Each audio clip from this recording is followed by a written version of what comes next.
हुआ है, यह जानते हुए कि बड़ी संख्या में विदेशी लोग आ रहे हैं और यही नागरिकता कानून में संशोधन का मकसद है। फिर आगे उन्होंने कहा कि यह भारत के चुनाव आयोग का संवैधानिक कर्तव्य है कि वह यह सुनिश्चित करे कि नागरिक अकेले हो या चुनाव सूची में हो।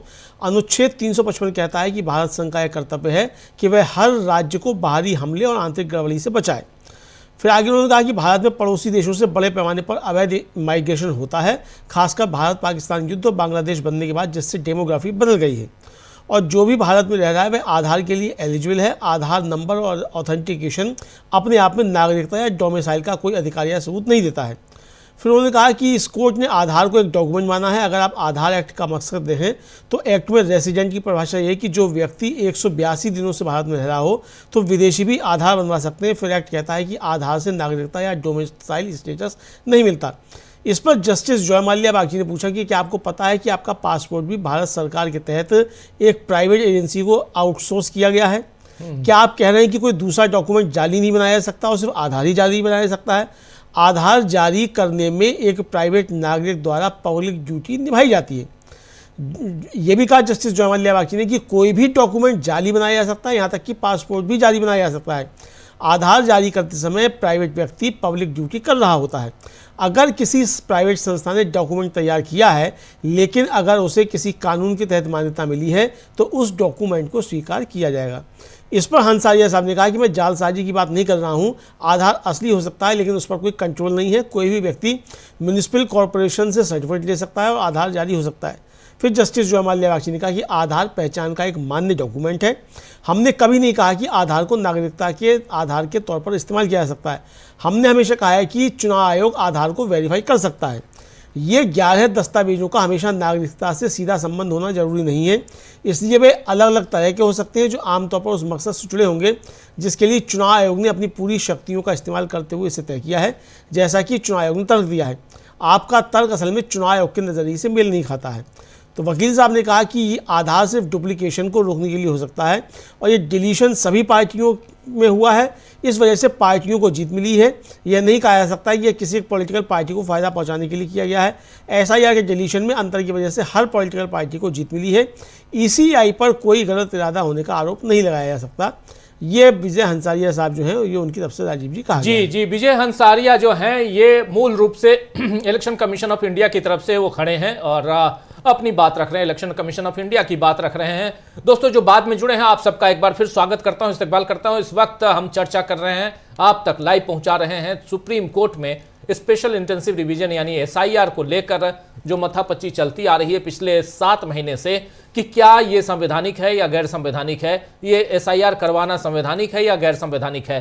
अगर गैर संवैधानिक है तो एसआईआर को तत्काल रोका जाए और संवैधानिक है तो इसको आगे बढ़ाया जाए, हरी झंडी दी जाए इसी को लेकर। लेकिन इसमें एक सवाल यहाँ अटक गया, वो आधार को लेकर, आधार कार्ड जो आप रखते हैं उसको लेकर। और यहाँ फिर से दलीलें पेश की जा रही हैं कि चूंकि आधार जो है उसको वकील साहब जो इलेक्शन कमीशन ऑफ इंडिया के वकील साहब हैं उन्होंने कहा कि चूंकि आधार कार्ड को प्राइवेट एजेंसी बनाती है इसलिए आधार कार्ड जो है वो मान्य नहीं होना चाहिए। इस पर यहाँ बेंच में से 2 जजों की जो बेंच है, एक में चीफ जस्टिस ऑफ इंडिया और दूसरे उसी सदस्य बेंच के सदस्य हैं जस्टिस जॉय माल्या बागची। तो जॉय माल्या बागची ने साफ साफ कहा कि पासपोर्ट जो बन रहा है वो भी प्राइवेट एजेंसी बना रही है पासपोर्ट, तो क्या उसकी मान्यता, उसकी वैल्यू कम हो जाती है।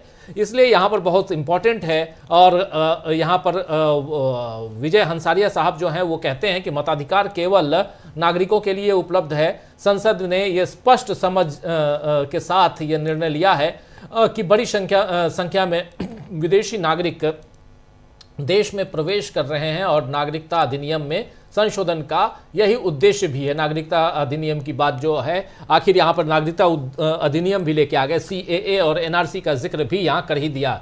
यही वकील साहब कह रहे हैं कि ये भारत निर्वाचन आयोग का संवैधानिक कर्तव्य है कि वो सुनिश्चित करे कि मतदाता सूची में केवल नागरिक ही हो। और अनुच्छेद 355 कहता है, आर्टिकल 355 कहता है कि भारत संघ का जो भारत है, भारत का यानी इस देश का कर्तव्य है कि वो प्रत्येक राज्य को बाहरी आक्रमण और आंतरिक अशांति से बचाए और इसके लिए नागरिकता की जांच जरूरी है, वकील साहब कह रहे हैं। उसके अलावा कह रहे हैं कि भारत में पड़ोसी देशों से बड़े पैमाने पर अवैध इमिग्रेशन माइग्रेशन होता है, अवैध रूप से लोग आते हैं यहाँ पे भारत में, और इसलिए भी इसको रोका जाना चाहिए। और विशेष रूप से भारत पाकिस्तान युद्ध और बांग्लादेश के निर्माण के बाद से इसमें काफ़ी संख्या में लोग आए, जनसांख्यिकी को बदल दिया जिसके कारण, और इसलिए इसकी जांच ज़रूरी है। और भारत में रहने वाला कोई भी व्यक्ति आधार कार्ड के लिए पात्र है। आधार नंबर या उसका प्रमाणीकरण अपने आप में नागरिकता का या निवास का कोई अधिकार या प्रमाण पत्र प्रदान नहीं करता है। यानी अगर आपके पास आधार है तो आप भारत के नागरिक हैं, ये कोई ज़रूरी नहीं है, क्योंकि उस पर साफ साफ लिखा है कि आधार कार्ड को रखने वाला और यह आधार कार्ड जो है ये आपकी सिटीजनशिप की गारंटी नहीं है। ये कभी निर्धारित नहीं किया गया था कि इसका उपयोग उन 3 उद्देश्यों में से किसी एक के लिए भी किया जा सकता है जिसके लिए मतदाता सूची जमा करना आवश्यक है, अर्थात नागरिकता, जन्मतिथि या सामान्य निवास। यानी आपकी नागरिकता हो या जन्मतिथि हो या सामान्य निवास हो, ये तीनों में से कोई भी आधार कार्ड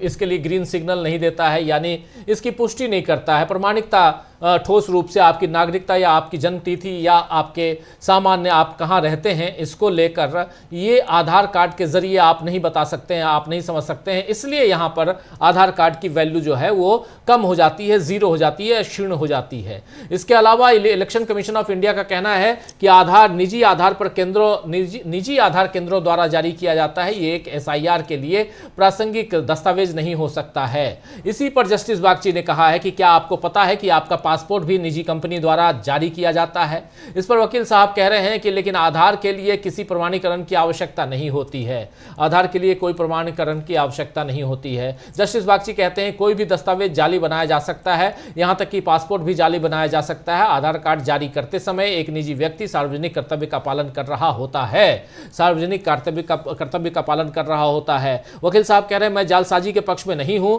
आधार कार्ड वैध रूप से जारी किया जा सकता है, लेकिन इस पर कोई नियंत्रण नहीं है। कोई व्यक्ति नगर निगम से प्रमाण पत्र प्राप्त कर सकता है और आधार कार्ड जारी हो सकता है। यह बात यहां कही जा रही है। यानी बेंच पर बैठे जस्टिस बागची और इलेक्शन कमीशन के वकील दोनों के बीच यहां बहस चल रही है। जस्टिस बागची कह रहे हैं अमलेंदु जी की आधार कार्ड एक मान्यता प्राप्त पहचान पत्र है, हमने कभी नहीं कहा कि आधार कार्ड को नागरिकता का आधार बनाया जा सकता है। हमने हमेशा कहा है कि चुनाव आयोग आधार कार्ड का सत्यापन कर सकता है, ये कहा है। जस्टिस बागची कह रहे हैं ये 11 दस्तावेज हमेशा नागरिकता से सीधे तौर पर संबंधित नहीं होते, बल्कि ये विभिन्न प्रकार से हो सकते हैं जो आमतौर पर चुनाव आयोग द्वारा अपने पूर्ण अधिकारों के प्रयोग में निर्धारित उद्देश्य से संबंधित हो, जैसा कि चुनाव आयोग ने तर्क दिया है। आपका तर्क वास्तव में चुनाव आयोग के दृष्टिकोण के विपरीत है। यहां पर साफ साफ इन्होंने कहा, जस्टिस बागची ने कहा है कि चुनाव आयोग ने जो तर्क दिया है उस तर्क के खिलाफ आप बात कर रहे हैं मिस्टर वकील साहब हैं यहाँ विजय, क्या नाम बताया, विजय हंसारिया साहब जो हैं वो जो तर्क दे रहे हैं इनको ही यहाँ काटते हुए जस्टिस बागची ने कहा कि ये 11 दस्तावेज हमेशा नागरिकता से सीधे तौर पर संबंधित नहीं होते हैं, बल्कि ये विभिन्न प्रकार के हो सकते हैं, अलग अलग ढंग के हो सकते हैं, जो आमतौर पर चुनाव आयोग द्वारा अपने पूर्ण अधिकारों के प्रयोग में निर्धारित उद्देश्य से संबंधित हो, जैसा कि चुनाव आयोग ने तर्क दिया है। लेकिन आपका जो तर्क है विजय हंसारिया जी, वो चुनाव आयोग के तर्क से, उसके दृष्टिकोण से बिल्कुल अलग है। और इसके बाद फिर वकील साहब कह रहे हैं कि आधार कार्ड का उपयोग केवल दोहरीकरण को रोकने के लिए किया जा सकता है और ये विलोपन सभी दलों के हितों को ध्यान में रखते हुए किया गया है। इसी कारण सभी दलों को लाभ हुआ है। ये नहीं कहा जा सकता है कि ये किसी राजनीतिक दल के पक्ष में किया गया है। SIR को हटाने के अलग अलग रुख के कारण ही सभी राजनीतिक दलों को लाभ हुआ है। चुनाव आयोग पर किसी भी प्रकार का पक्षपात पूर्ण उद्देश्य नहीं थोपा जा सकता है। यानी यहां पर जो पक्षपात वाली बात जो कही जा रही थी उसको यहां विजय हंसारिया साहब जो हैं वो यहां काटने की कोशिश कर रहे हैं, ये साफ दिखाई दे रहा है। और विजय हंसारिया इसके आगे क्या कुछ कह रहे हैं अमलेंदु? हाँ, विजय हंसारिया ने जब ये कहा तो इस पर जस्टिस बागची ने कहा कि आप रेगुलर SIR की मांग कर रहे हैं, आपकी याचिका का आधार अवैध माइग्रेशन है। हमें उस SR में एक भी शब्द अवैध माइग्रेशन दिखाइए जो जुडिशियल रिव्यू के लिए हमारे सामने है। आप अवैध माइग्रेशन के लिए SIR की ज़रूरत पैदा कर रहे हैं। जस्टिस बागची ने कहा कि चुनाव आयोग कहता है कि हाँ हम यह करेंगे। सीनियर एडवोकेट कपिल सिब्बल ने जो है अब अपनी जवाबी दलीलें देना शुरू करी और कपिल सिब्बल ने कहा कि कृपया संविधान का अनुच्छेद 325 और 326 देखिए, हमें यह देखना होगा कि क्या यह नियमों पर आधारित प्रक्रिया है। आइए इसको देखते हैं। कोई इस बात से इनकार नहीं कर सकता कि चुनाव की प्रक्रिया चुनाव आयोग के कंट्रोल में है। सवाल यह है कि वह कंट्रोल कितना ट्रांसपेरेंट है और क्या यह नियमों पर आधारित प्रक्रिया है। यह एक एडमिनिस्ट्रेटिव काम है और हर एडमिनिस्ट्रेटिव काम तर्क पर आधारित होना चाहिए। सिब्बल ने फिर आगे कहा, जहाँ तक अनुच्छेद 324 की बात है, हमें कोई दिक्कत नहीं है, हम उस प्रक्रिया को चुनौती दे रहे हैं जिसके जरिए यह सब किया गया है। फिर सिब्बल ने संविधान का अनुच्छेद 326 पढ़ा। सिब्बल ने कहा कि बिजनेस के नियमों के तहत यह गृह मंत्रालय का इंटरनल सिक्योरिटी डिपार्टमेंट है जो नागरिकता के मुद्दों से निपटता है। संविधान के अनुसार पूरा क्षेत्र केंद्र सरकार के अधिकार क्षेत्र में आता है। सिब्बल ने कहा कि ये कौन तय करेगा कि मैं भारत का नागरिक हूँ या नहीं, ये भारत सरकार तय करेगी। जस्टिस बागची ने पूछा कि अगर कोई मेरी नागरिकता पर शक करता है तो ये कौन तय करेगा। सिब्बल ने इस पर कहा कि निश्चित तौर पर चुनाव आयोग नहीं, ये भारत सरकार तय करेगी। चुनाव आयोग यह तय नहीं कर सकता क्योंकि कुछ देने की शक्ति में उसे वापस देने की शक्ति भी शामिल होती है।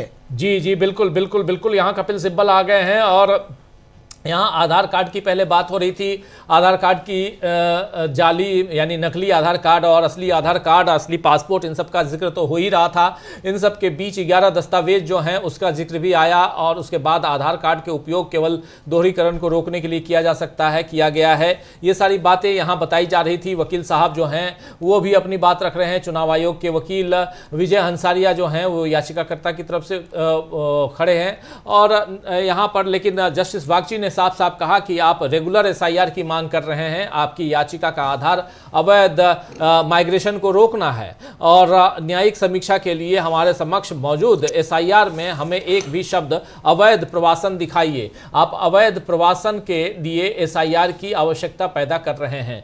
ये कह रहे हैं कि आप यहाँ पर बताइए, न्यायिक समीक्षा के लिए हमारे समक्ष ये बताइए आप कि अवैध प्रवासन यानी कि ये जो घुसपैठियों का जिक्र बार बार, इसको वही कहेंगे, घुसपैठियों का जो जिक्र बार बार होता है, क्या वो घुसपैठिए हैं? आप अवैध प्रवासन यानी अवैध इलीगल माइग्रेशन के लिए एसआईआर की आवश्यकता पैदा कर रहे हैं, आप कह रहे हैं। जस्टिस बागची कह रहे हैं चुनाव आयोग का कहना है कि हाँ हम इसे करेंगे, कि चुनाव आयोग यहां पर कह रहा है कि हम इसे करेंगे। इसके बाद फिर कपिल सिब्बल खड़े होते हैं, जिसका जिक्र अभी आप अमलेंदु जी कह रहे थे कि कपिल सिब्बल खड़े होते हैं और वो आर्टिकल 324 और 326 पर गौर करने के लिए कहते हैं कि मिलॉर्ड प्लीज पहले आइए, सबसे पहले आर्टिकल संविधान की का अनुच्छेद 324, 324 और 326 पर गौर फरमाइए, गौर कीजिए। और इस बात पर कोई विवाद नहीं है कि चुनाव प्रक्रिया चुनाव आयोग के नियंत्रण में है। सवाल यह है कि ये नियंत्रण कितना पारदर्शी है। सवाल ये नहीं है कि ये चुनाव आयोग की चुनाव करवाने की प्रक्रिया कोई और ले ले, ये उनके हाथ में है।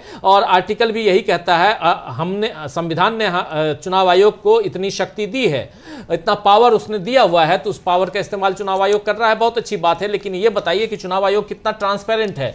क्या ये नियम आधारित प्रक्रिया है जो आप कर रहे हैं एसआईआर? अगर नियम आधारित प्रक्रिया है तो बताइए ये एक प्रशासनिक कार्य है और प्रत्येक प्रशासनिक कार्य तर्कसंगत होना चाहिए, या ये एक यहां पर जो काम प्रशासनिक काम हो रहा है वो काम तर्कपूर्ण होना चाहिए। सिब्बल कह रहे हैं कि जहां तक आर्टिकल 324 यानी 324 का सवाल है, हमें कोई समस्या नहीं है। हम उस प्रक्रिया को चुनौती दे रहे हैं जिसके माध्यम से यह सब किया गया है। संविधान, फिर सिब्बल ये कह रहे हैं कि संविधान का अनुच्छेद 326 को पढ़िए और 326 पढ़ के सुना रहे हैं। यहां पर संविधान का आर्टिकल 326 पढ़ के कपिल सिब्बल सुना रहे हैं। और फिर कह रहे हैं कपिल सिब्बल की कार्य प्रणाली के अनुसार गृह मंत्रालय और आंतरिक सुरक्षा विभाग नागरिकता संबंधी मामलों से निपटते हैं। संविधान के अनुसार यह पूरा क्षेत्र केंद्र सरकार के अधिकार क्षेत्र में आता है। यह बात यहां पर कपिल सिब्बल कह रहे हैं। और कह रहे हैं सिब्बल कि कौन तय करता है कि कोई व्यक्ति भारत का नागरिक नहीं है?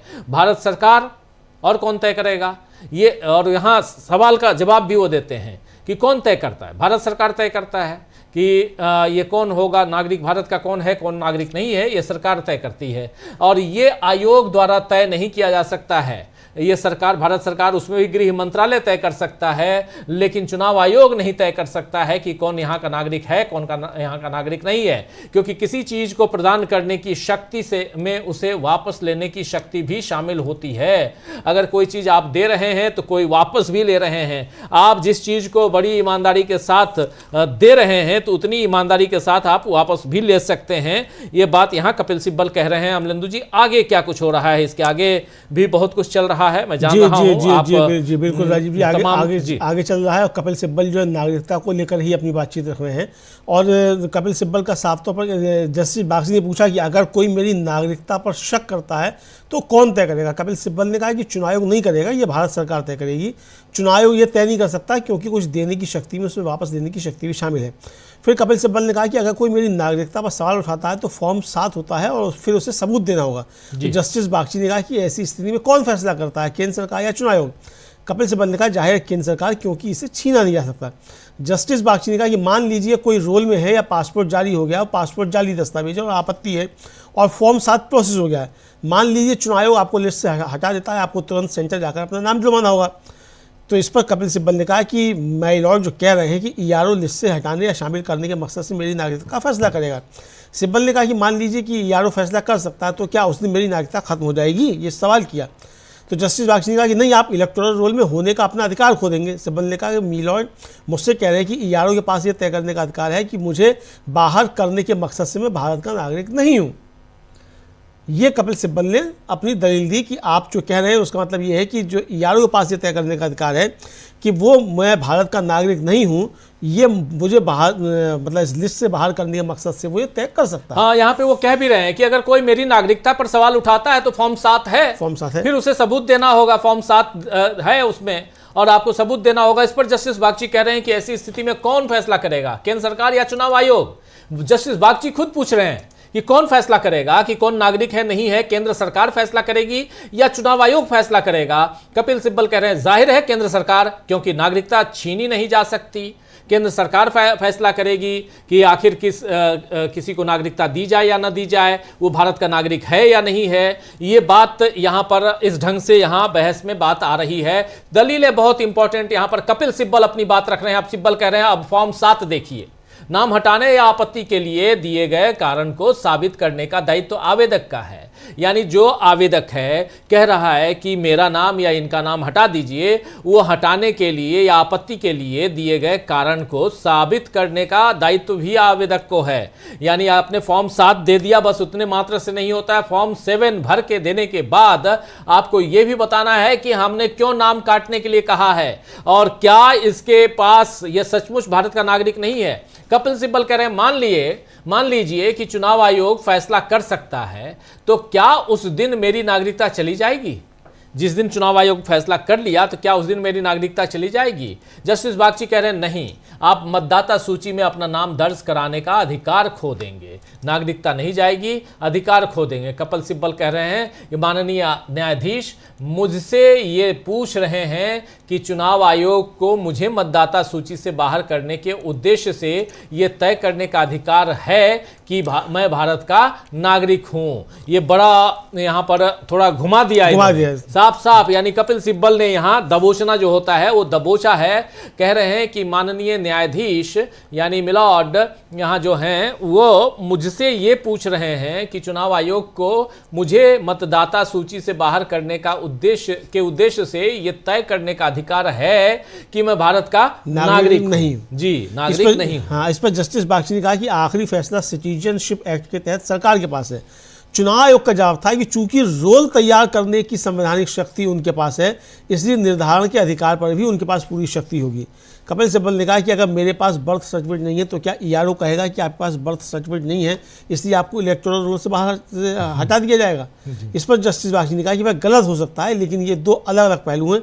एक है पावर का होना और दूसरा है उसका इस्तेमाल। जी जी जी जी बिल्कुल बिल्कुल, एक है पावर का होना और दूसरा है पावर का इस्तेमाल करना। और यहाँ पर कपिल सिब्बल बनाम बेंच के एक सदस्य जस्टिस बागची कह रहे हैं कि अंतिम निर्णय लेने का अधिकार नागरिकता अधिनियम के तहत सरकार के पास है। नागरिकता अधिनियम के तहत ये अंतिम निर्णय कि कौन भारत का नागरिक है कौन नहीं है, ये अधिकार चुनाव आयोग के पास नहीं बल्कि भारत सरकार के पास है। चुनाव आयोग को जवाब था कि चूंकि मतदाता चुनाव आयोग का जवाब था कि चूंकि मतदाता सूची तैयार करने की संवैधानिक शक्ति सरकार के पास है, इसलिए मतदाता निर्धारण का अधिकार पर पूर्ण शक्ति सरकार के पास ही होगी। ये बात यहाँ पर कह रहे हैं जस्टिस बागची कि ये चुनाव आयोग, लेकिन चुनाव आयोग के मुंह से कह रहे हैं कि चुनाव आयोग ने कहा, कपिल सिब्बल ने कहा कि अगर मेरे पास जन्म प्रमाण पत्र नहीं है तो क्या मतदाता सूची कि जो अधिकारी है, सूची के अधिकारी, ये कहेंगे कि आपके पास जन्म प्रमाण पत्र नहीं है, इसलिए प्रथम दृष्टया आपका नाम मतदाता सूची से हटा दिया जाना चाहिए अगर नाम नहीं है तो? ये बड़ा सवाल जस्टिस बागची कह रहे हैं। ये गलत हो सकता है, लेकिन इसमें दो अलग अलग पहलू हैं। एक है शक्ति का अस्तित्व और दूसरा है उसका प्रयास। एक शक्ति का अस्तित्व है, दूसरा है उसका प्रयास। और यहाँ पे गर्मा गर्म बहस चल रही है अमलेंद्र जी। बिल्कुल काफी गर्मा गर्म बहस चल रही है। और अब कपिल सिब्बल ने और तर्क दिए और जस्टिस बागची ने इस पर क्रॉस क्वेश्चन भी किए। सिब्बल ने कहा कि कृपया देखिए बिहार में कितने अवैध अप्रवासी पाए गए। हमारे पास नए जुड़े गए लोगों का डेटा भी नहीं है कि जो नए लोग जुड़े गए हैं वो प्रवासी हैं कि क्या हैं, वो पाकिस्तान से आए हैं, कहाँ से आए हैं, मतलब ये उनका कहना एक तरीके से है कि उनका डेटा हमारे पास नहीं है। तो जस्टिस बागची ने कहा कि एसआईआर का एक कारण अगर माइग्रेशन है तो आप इस बात से इनकार नहीं कर सकते कि कई राज्यों में बाहर की ओर से माइग्रेशन हुआ है। तो कपिल सिब्बल ने कहा तो आप कई राज्यों में बड़े पैमाने पर नाम हटा सकते हैं। सीजीआई का नाम हटाना करेक्शन का एक जरूरी हिस्सा है। 2003 से 2025 तक क्या बदलाव नहीं होंगे जो होने ही हैं। सिब्बल ने कहा कि लेकिन ऐसा अपडेट तो सालाना किया जाता है, हर साल किया जाता है ये अपडेट। तो एसआईआर की आवश्यकता क्यों है? जी, जो अपडेट की बात है वो अपडेट तो हर साल हो रहा है। 2003 से 2025 के बीच में हर साल अपडेट हुआ है। तो ये हर साल अपडेट के बाद फिर एसआईआर की आवश्यकता क्या है? ये कपिल सिब्बल ने तर्क दिया। बिल्कुल बिल्कुल कह रहे हैं माननीय न्यायाधीश महोदय, आप ये मान रहे हैं कि चुनाव आयोग मतदाता सूची तैयार कर रहा है इसलिए सत्ता का अस्तित्व है। क्या मतदाता सूची अधिकारी ये कह सकता है कि आपके पास जन्म प्रमाण पत्र नहीं है इसलिए प्रथम दृष्टया आप भारत के नागरिक नहीं है और मैं आपको देश से निकाल दूं? ये सवाल यहाँ पर पूछा कह रहे हैं कपिल सिब्बल कि माननीय न्यायाधीश महोदय जस्टिस यामिलॉर्ड, क्या आप ये मान रहे हैं कि चुनाव आयोग मतदाता सूची तैयार कर रहा है इसलिए सत्ता का अस्तित्व है? क्या सत्ता का अस्तित्व इसलिए है क्योंकि वो चुनाव आयोग चुनाव की तैयारी कर रहा है और मतदाता सूची तैयार कर रहा है?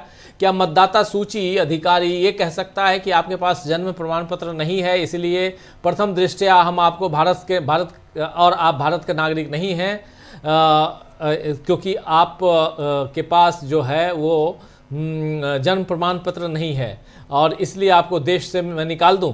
ये बहुत बड़ा सवाल है कि आपके पास जन्म प्रमाण पत्र नहीं है और इसलिए आप निकाल दिए जा रहे हैं। हाँ। लेकिन यहाँ पर तो हजारों लाखों करोड़ों की संख्या में जन्म प्रमाण पत्र नहीं है किसी के पास। मेरे पास खुद नहीं है। हाँ। आपके पास है जन्म प्रमाण पत्र?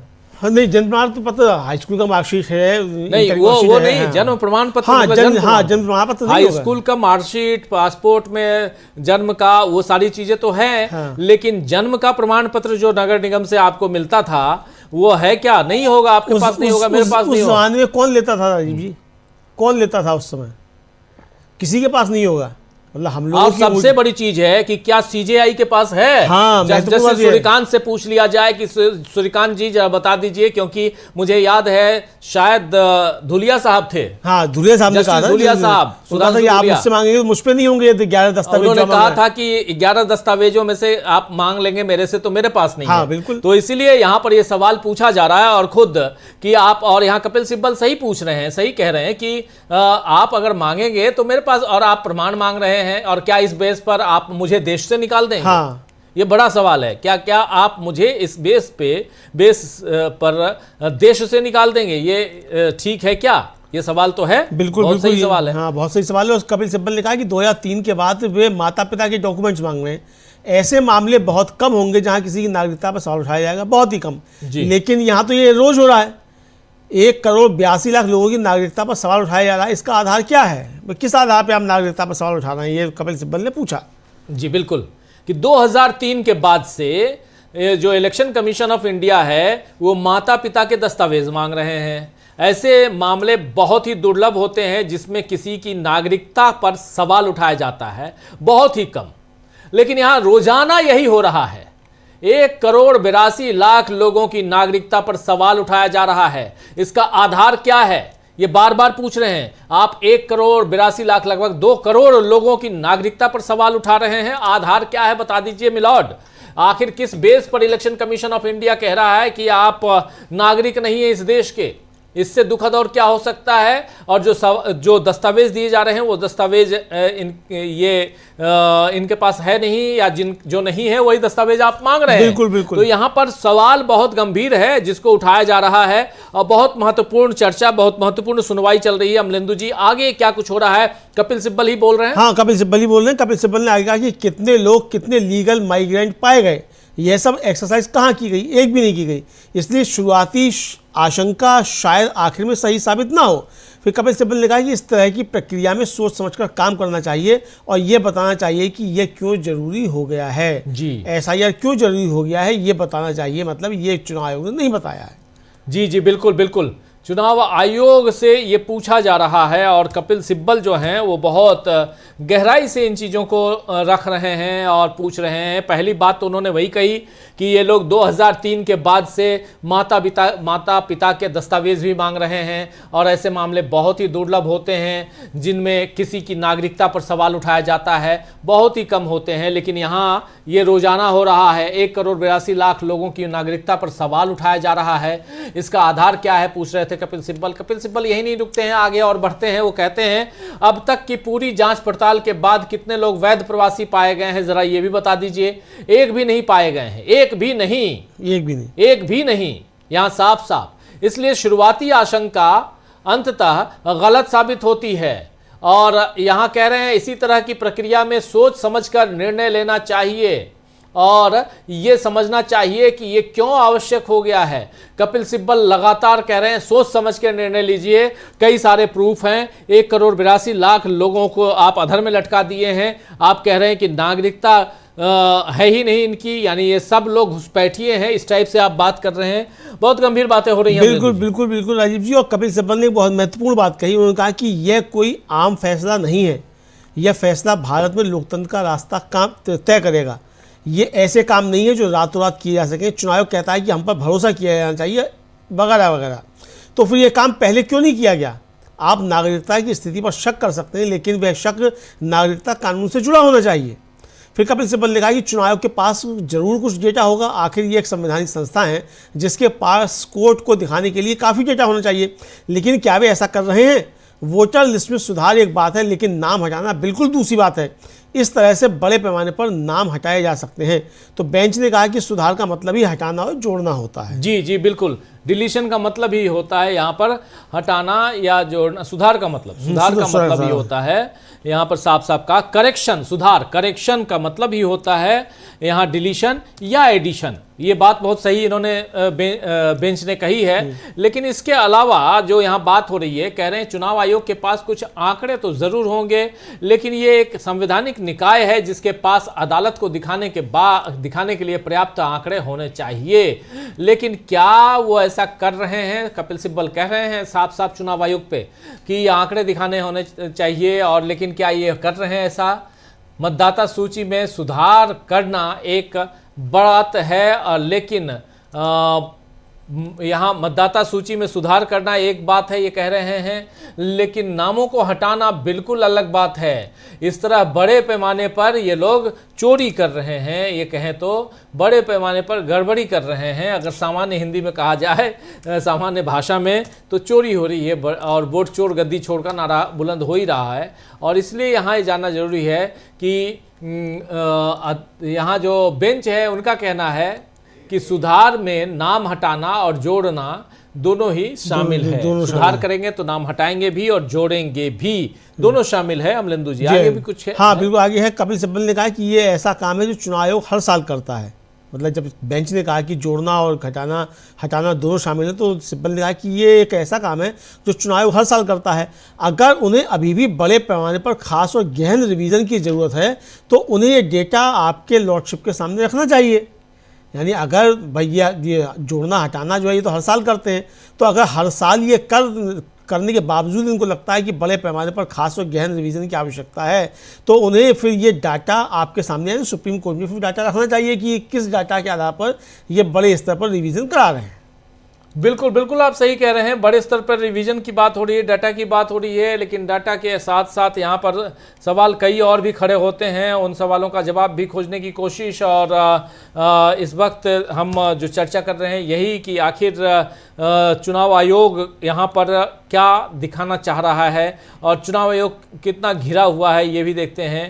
और बहुत इम्पोर्टेंट चर्चा चल रही है इस वक्त अमलेंदु जी, और उस चर्चा में, उस बातचीत में एक बात तो समझ में आ रही है कि कहीं ना कहीं परिस्थितियां जो है वो चुनाव आयोग से थोड़ा सा दूर जाता हुआ दिखाई हाँ, अभी लग रहा है चूंकि जो सुप्रीम कोर्ट की तरफ से भी जो सवाल पूछे जा रहे हैं और जिस तरीके से कपिल सिब्बल जवाब दे रहे हैं, उससे लगता है कि चुनाव आयोग जो है सवालों के घेरे में आ रहा है सुप्रीम कोर्ट में। सिब्बल ने कहा कि मैं इस बात से इनकार नहीं कर रहा हूँ कि कोई मेरी नागरिकता पर सवाल उठा सकता है। हमारा ये मामला नहीं है कि चुनावी लिस्ट में हर व्यक्ति भारत का नागरिक है, उसकी नागरिकता पर शक नहीं किया जा सकता। आप शक कर सकते हैं, लेकिन आपके पास ऐसे कारण होने चाहिए जो नागरिकता कानून से जुड़े हों। जी, आप शक कर सकते हैं, बेशक आप शक कीजिए, लेकिन फिर वो नागरिकता कानून से जुड़े होने चाहिए शक, और वो शक जो है फिर आपको साबित करना चाहिए। मतलब चुनाव आयोग की जिम्मेदारी है फिर ये कि वो साबित करे कि ये व्यक्ति जो शामिल हो गया है ये जो है भारत का नागरिक नहीं है। और यही राजीव जी फैसला जो था लाल बाबू हुसैन मामले में था सुप्रीम कोर्ट की 3 जजों का खंडपीठ का, कि अगर चुनाव आयोग या कोई भी अधिकारी या कोई भी व्यक्ति ये संशय व्यक्त करता है कि अमुक व्यक्ति जो है वो विदेशी नागरिक है या मतदाता होने के लायक नहीं है, उसका नाम काटा जाना चाहिए, तो सबूत उसको पेश करने हैं जो इस पे आपत्ति कर रहा है, चाहे वो सरकार हो, चाहे आयोग हो, और चाहे कोई निजी क्षेत्र से व्यक्ति हो। जो भी इस पे आपत्ति करेगा, सबूत उसको पेश करने हैं कि जिस व्यक्ति का नाम शामिल हो गया है वो भारत का नागरिक नहीं है। बिल्कुल बिल्कुल आप सही कह रहे हैं। सबूत उसे पेश करना है कि वो जिस देश का नागरिक हो गया वो भारत का नागरिक है या नहीं है। लेकिन यहाँ पर हमला जो है वो करने की कोशिश इलेक्शन कमीशन ऑफ इंडिया ने किया था, और उस पर अब पलटवार कर रहे हैं कपिल सिब्बल लगातार अपनी बातें रखते हुए। और कपिल सिब्बल याचिकाकर्ताओं और खासकर जो 11 ये हैं स्टेट्स नहीं 12 स्टेट्स हैं जहां पे SIR की प्रक्रिया अभी चल रही है, और एक स्टेट जो बिहार है वहां हो गई, और बिहार में हो गई, और बिहार में इस बार सरकार इनकी बन गई है, NDA की सरकार बन गई है। इसलिए इन्हें लगता है, खासकर नरेंद्र मोदी को लगता है कि चुनाव जो है हमने बहुत अच्छे से करवा लिया, और इसीलिए उसी अच्छे से करवाने का मतलब है कि और अच्छे से अभी ये पश्चिम बंगाल, असम, तमिलनाडु, केरल और पुदुचेरी में चुनाव चाहते हैं, यही कहा जाएगा। हाँ बिल्कुल बिल्कुल यही कहा जाएगा। और कपिल सिब्बल ने आगे एक और बात कही राजीव जी, और कपिल सिब्बल ने कहा कि मैं इस SIR की गंभीरता बताने की कोशिश कर रहा हूँ। कोई ERO ये कैसे तय कर सकता है जब तक कि ERO के पास हर वोटर के लिए सबूत ना हो कि उसके माता पिता में से कोई एक अवैध प्रवासी था। यह नामुमकिन है, और फिर भी आप करोड़ों नाम हटा रहे हैं। ये कैसे मुमकिन है कि करोड़ों लोगों के बारे में ये ERO को मालूम हो कि इसके माता पिता में से कोई एक जो था वो अवैध प्रवासी था या विदेश से आया हुआ विदेशी नागरिक है? ये कैसे उसके पास हो सकता है? फिर भी आप करोड़ों लोगों के नाम काट दे रहे हैं चुनाव आयोग। जी जी बिल्कुल बिल्कुल बिल्कुल आप सही कह रहे हैं अमलेंदु जी। और बंगाल की स्थिति आपने देखी होगी जहां ERO पे ही भरोसा नहीं था, और भरोसा हो भी कैसे जब ऑटोमेटिक सबके पास नोटिसेस जा रहे हैं। ERO को तो मालूम ही नहीं पड़ रहा है कि जैसे भी लॉगिन करता है मालूम पड़ता है वो दिल्ली से ही नोटिस चला गया, ऑलरेडी नोटिस चला गया। और वहां तो एक और काम कर दिया बंगाल में तो राजीव जी की जो माइक्रो ऑब्जर्वर और जो स्पेशल ऑब्जर्वर्स भेजे गए हैं, तो ये कहा गया कि वो माइक्रो ऑब्जर्वर जो है वो नामों को चेक करेगा और वो फिर ERO से कहेगा कि ये नाम हटा दीजिए, और अगर ERO नहीं हटाता है तो फिर वो चुनाव आयोग को सीधे सीधे बताएगा कि भाई ये नाम हटाए जाने हैं, तो चुनाव आयोग हटा देगा। तो भाई आप एक तरफ ERO के ऊपर डाल रहे हो, दूसरी तरफ आप जो है जहाँ विपक्ष की सरकारें हैं वहाँ आप ERO के ऊपर जो है माइक्रो ऑब्जर्वर्स भेज दे रहे हैं आप दिल्ली से अलग से। तो ये माइक्रो ऑब्जर्वर को अधिकार ही नहीं है, तो यानी कराना भी आपको ERO से ही है और ERO की बात को आपको मानना भी नहीं है। तो यहाँ कहाँ मतलब ये तर्क तो ये इस तरीके के राजीव जी। बिल्कुल बिल्कुल आप सही कह रहे हैं कि ये एक अलग तरह की परिस्थितियां यहाँ निर्मित हो गई हैं। और जब हम इसकी बात कर रहे हैं। SIR की सुनवाई चल रही है इस वक्त। जो साथी बाद में जुड़े हैं आपके लिए ये सूचना दे दूं, SIR पर फाइनल सुनवाई चल रही है सुप्रीम कोर्ट में और 2 जजों की बेंच इस पर सुनवाई कर रही है। एक जज उसमें है चीफ जस्टिस ऑफ इंडिया खुद जस्टिस सूर्यकांत और दूसरे जज हैं जॉय माल्या बागची। ये 2 जजों की बेंच इस पर क्या फैसला इनका आता है ये आने वाले वक्त बताएगा, लेकिन आज इन्होंने कह दिया है कि ये फाइनल सुनवाई कर रहे हैं। हालांकि कपिल सिब्बल ने कहा है कि इसकी सुनवाई थोड़ी और आगे बढ़ाई जाए क्योंकि बहुत सारी बातें हैं। चुनाव आयोग ने अपनी बातें रख दी हैं, दलीलें पेश कर दी हैं। हम भी और हमारे तमाम साथी जो याचिका करता हैं वो भी कुछ दलीलें और पेश करना चाहते हैं, लेकिन इस पर अभी तक कोई प्रतिक्रिया नहीं आई है। तो यहाँ सुप्रीम कोर्ट के चीफ जस्टिस ऑफ इंडिया की तरफ से यानी जस्टिस सूर्यकांत की तरफ से। अब देखते हैं कि इसको आगे बढ़ाते हैं डेट को या डेट यहीं रहती है, आज आखिरी तारीख होती है और फैसले की घड़ी का इंतजार होता है, ये देखा जाएगा। इसकी संवैधानिकता जांच की जा रही है और संवैधानिकता के तहत सबसे बड़ा सवाल ये आया था कि आपने 11 दस्तावेज जो मांगे हैं उसमें आधार कार्ड आखिर क्यों नहीं है। आधार कार्ड को लेकर अभी थोड़ी देर पहले तक बहस हुई है और जिसमें साफ साफ कहा गया है कि आधार कार्ड होना चाहिए, ये बात यहाँ पर रखी गई है, आप जानते ही हैं। और इसके अलावा आधार कार्ड के अलावा यहाँ पर 355 का जिक्र आया, 324 और 326 का जिक्र बार बार आया और वो इसलिए भी उसकी ज़रूरत है उसका जिक्र क्योंकि चुनाव आयोग का गठन और चुनाव आयोग के कामकाज की समीक्षा और चुनाव आयोग को काम करने का अधिकार, ये सब कुछ 324 326 देता है। ये आर्टिकल के संविधान की जो प्रमुख रूप से 2 अनुच्छेद हैं वो, और इसलिए यहाँ ज़रूरी है जानना समझना कि इन आर्टिकल्स के ज़रिए क्या चुनाव आयोग खुद को डिफेंड कर पाएगा। लेकिन इस बीच कपिल सिब्बल जो बात रख रहे हैं वो बहुत महत्वपूर्ण है और कपिल सिब्बल इसके आगे भी बहुत सारी बातें रख चुके हैं। जरा क्या क्या है अमलेंदु जी? जी आगे भी रख चुके हैं और कपिल सिब्बल कह रहे हैं कि वो कह रहे हैं कि भाई ये हम भारत का चुनाव आयोग हैं, हम कुछ भी गलत क्यों करेंगे, आपको हम पर भरोसा करना चाहिए, आखिर किसी न किसी को तो हम पर भरोसा करना ही होगा। कपिल सिब्बल ने कहा कि मैं इस बात से असहमत नहीं हूं, लेकिन यह काम पहले चुनाव होने से काफ़ी पहले क्यों नहीं किया गया? आप 2 महीने में ही यह पूरी प्रक्रिया करना क्यों चाहते हैं? सवाल इसको लेकर है कि आपने पहले से इसे क्यों नहीं किया, आपने 2 साल आप 2 महीने में इस प्रक्रिया को पूरी तरीके से करना क्यों चाहते हैं? ये कपिल सिब्बल ने अपनी दलील दी है राजीव जी। बिल्कुल बिल्कुल बिल्कुल। आखिर 2 महीने में ही क्यों, ये बड़ा सवाल है। इतनी जल्दी आपको हड़बड़ी किस बात की है? क्यों इतनी हड़बड़ी है कि आप चाहते हैं कि 2 महीने में ही ये पूरा काम हो जाए? ये सवाल यहाँ पर पूछा गया है और कपिल सिब्बल यहाँ पर जिरह कर रहे हैं। कपिल सिब्बल बहस कर रहे हैं लगातार और वो पूछ रहे हैं कि आखिर 2 महीने 1 महीने में ही आप इस काम को क्यों कर लेना चाहते हैं। कपिल सिब्बल लगातार अपनी बात रखते हुए यहाँ पर और चुनाव आयोग के वकील भी खड़े हैं। चुनाव आयोग की तरफ से राकेश द्विवेदी ने लगातार अपनी बातें रखी हैं, आप जानते हैं। लेकिन आज विजय हंसारिया अपनी बात रख रहे थे और इन सब के बीच जो दलीलें आ रही हैं बहुत ही स्पष्ट हैं दलीलें, जिसमें कपिल सिब्बल अभी तक कपिल सिब्बल ही बात कर रहे हैं। जी बिल्कुल कपिल सिब्बल ही बात कर रहे हैं। कपिल सिब्बल ने आगे पूछा कि कहा कि भाई मेरे लॉर्ड मतलब माई लॉर्ड ने मुझसे पूछा है कि मेरा नाम इलेक्टोरल रोल से क्यों नहीं हटाया जा सकता।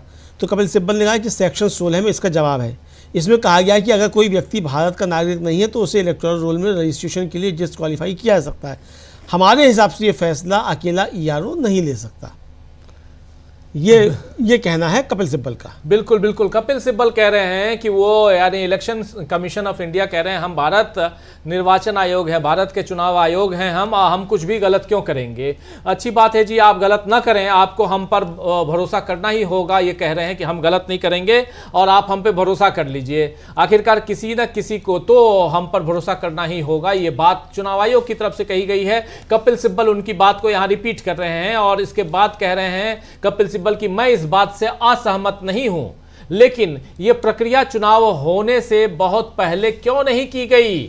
आपकी बात से मैं असहमत नहीं हूं। आप कह रहे हैं कि आप हम पर भरोसा कीजिए। हाँ, हम आप पर भरोसा करते हैं। आप जो कह रहे हैं उन तमाम चीज़ों को हम समझ लेते हैं और उन तमाम चीज़ों पे हमारी सहमति है, लेकिन ये बता दीजिए कि आपने इस प्रक्रिया में इतना कम समय क्यों दिया? इस प्रक्रिया को करने के लिए मात्र 2 महीने का समय क्यों?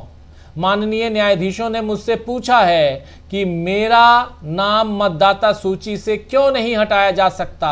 धारा 16 में इसका जवाब है। इसमें कहा गया है कि अगर कोई व्यक्ति भारत का नागरिक नहीं है तो उसे मतदाता सूची में पंजीकरण के लिए अयोग्य घोषित किया जा सकता है, और हमारे अनुसार ये निर्णय मतदाता सूची अधिकारी द्वारा नहीं लिया जा सकता है। यानी ईआरओ का जिक्र यहां आ रहा है बार बार अमलेंदु जी। बिल्कुल ईआरओ का जिक्र बार बार आ रहा है राजीव जी, और जो है ये कपिल सिब्बल ने आगे भी अपनी बातचीत रखी, और कपिल सिब्बल ने जो है कई सवाल जो थे राजीव जी उठाए। कपिल सिब्बल ने कहा कि मेरे हिसाब से यह कहने का अधिकार कि आप भारत के नागरिक नहीं हैं, यह पावर चुनाव आयोग के पास बिल्कुल नहीं है। वह इस पर शक कर सकता है और इसे भारत सरकार की सही अथॉरिटी के पास भेज सकता है, और भारत सरकार इस पर फैसला कर सकती है। फिर कपिल सिब्बल ने कहा कि जस्टिस बागची पूछ रहे हैं कि किसी ने शिकायत क्यों नहीं की, तो मी लॉर्ड, चुनाव खत्म होने के बाद कौन शिकायत करता है और कौन शिकायत नहीं करता, यह देखने का एक प्रैक्टिकल तरीका है। बेंच ने कहा कि इतने कीमती अधिकार के लिए भी कपिल सिब्बल ने कहा कि लोग हार मान लेते हैं, उन्हें लगता है कि यही उनकी किस्मत है और वे इसके बारे में कुछ नहीं कर सकते, और लाखों लोग बस हार मान लेते हैं। इसलिए जो आपने सवाल किया कि भाई कि इसके लिए किसी ने शिकायत क्यों नहीं की और किसी ने क्यों नहीं कहा कि उसका नाम काट दिया गया है, तो इसीलिए जो है लोग समझते हैं कि भाई यही उनकी किस्मत में लिखा हुआ है और इसको वो स्वीकार कर लेते हैं। बिल्कुल बिल्कुल बिल्कुल बिल्कुल सही कह रहे हैं आप, और कह रहे हैं मेरे व्यक्तिगत विचार से भारत का नागरिक न होने का अधिकार चुनाव आयोग के पास बिल्कुल नहीं है।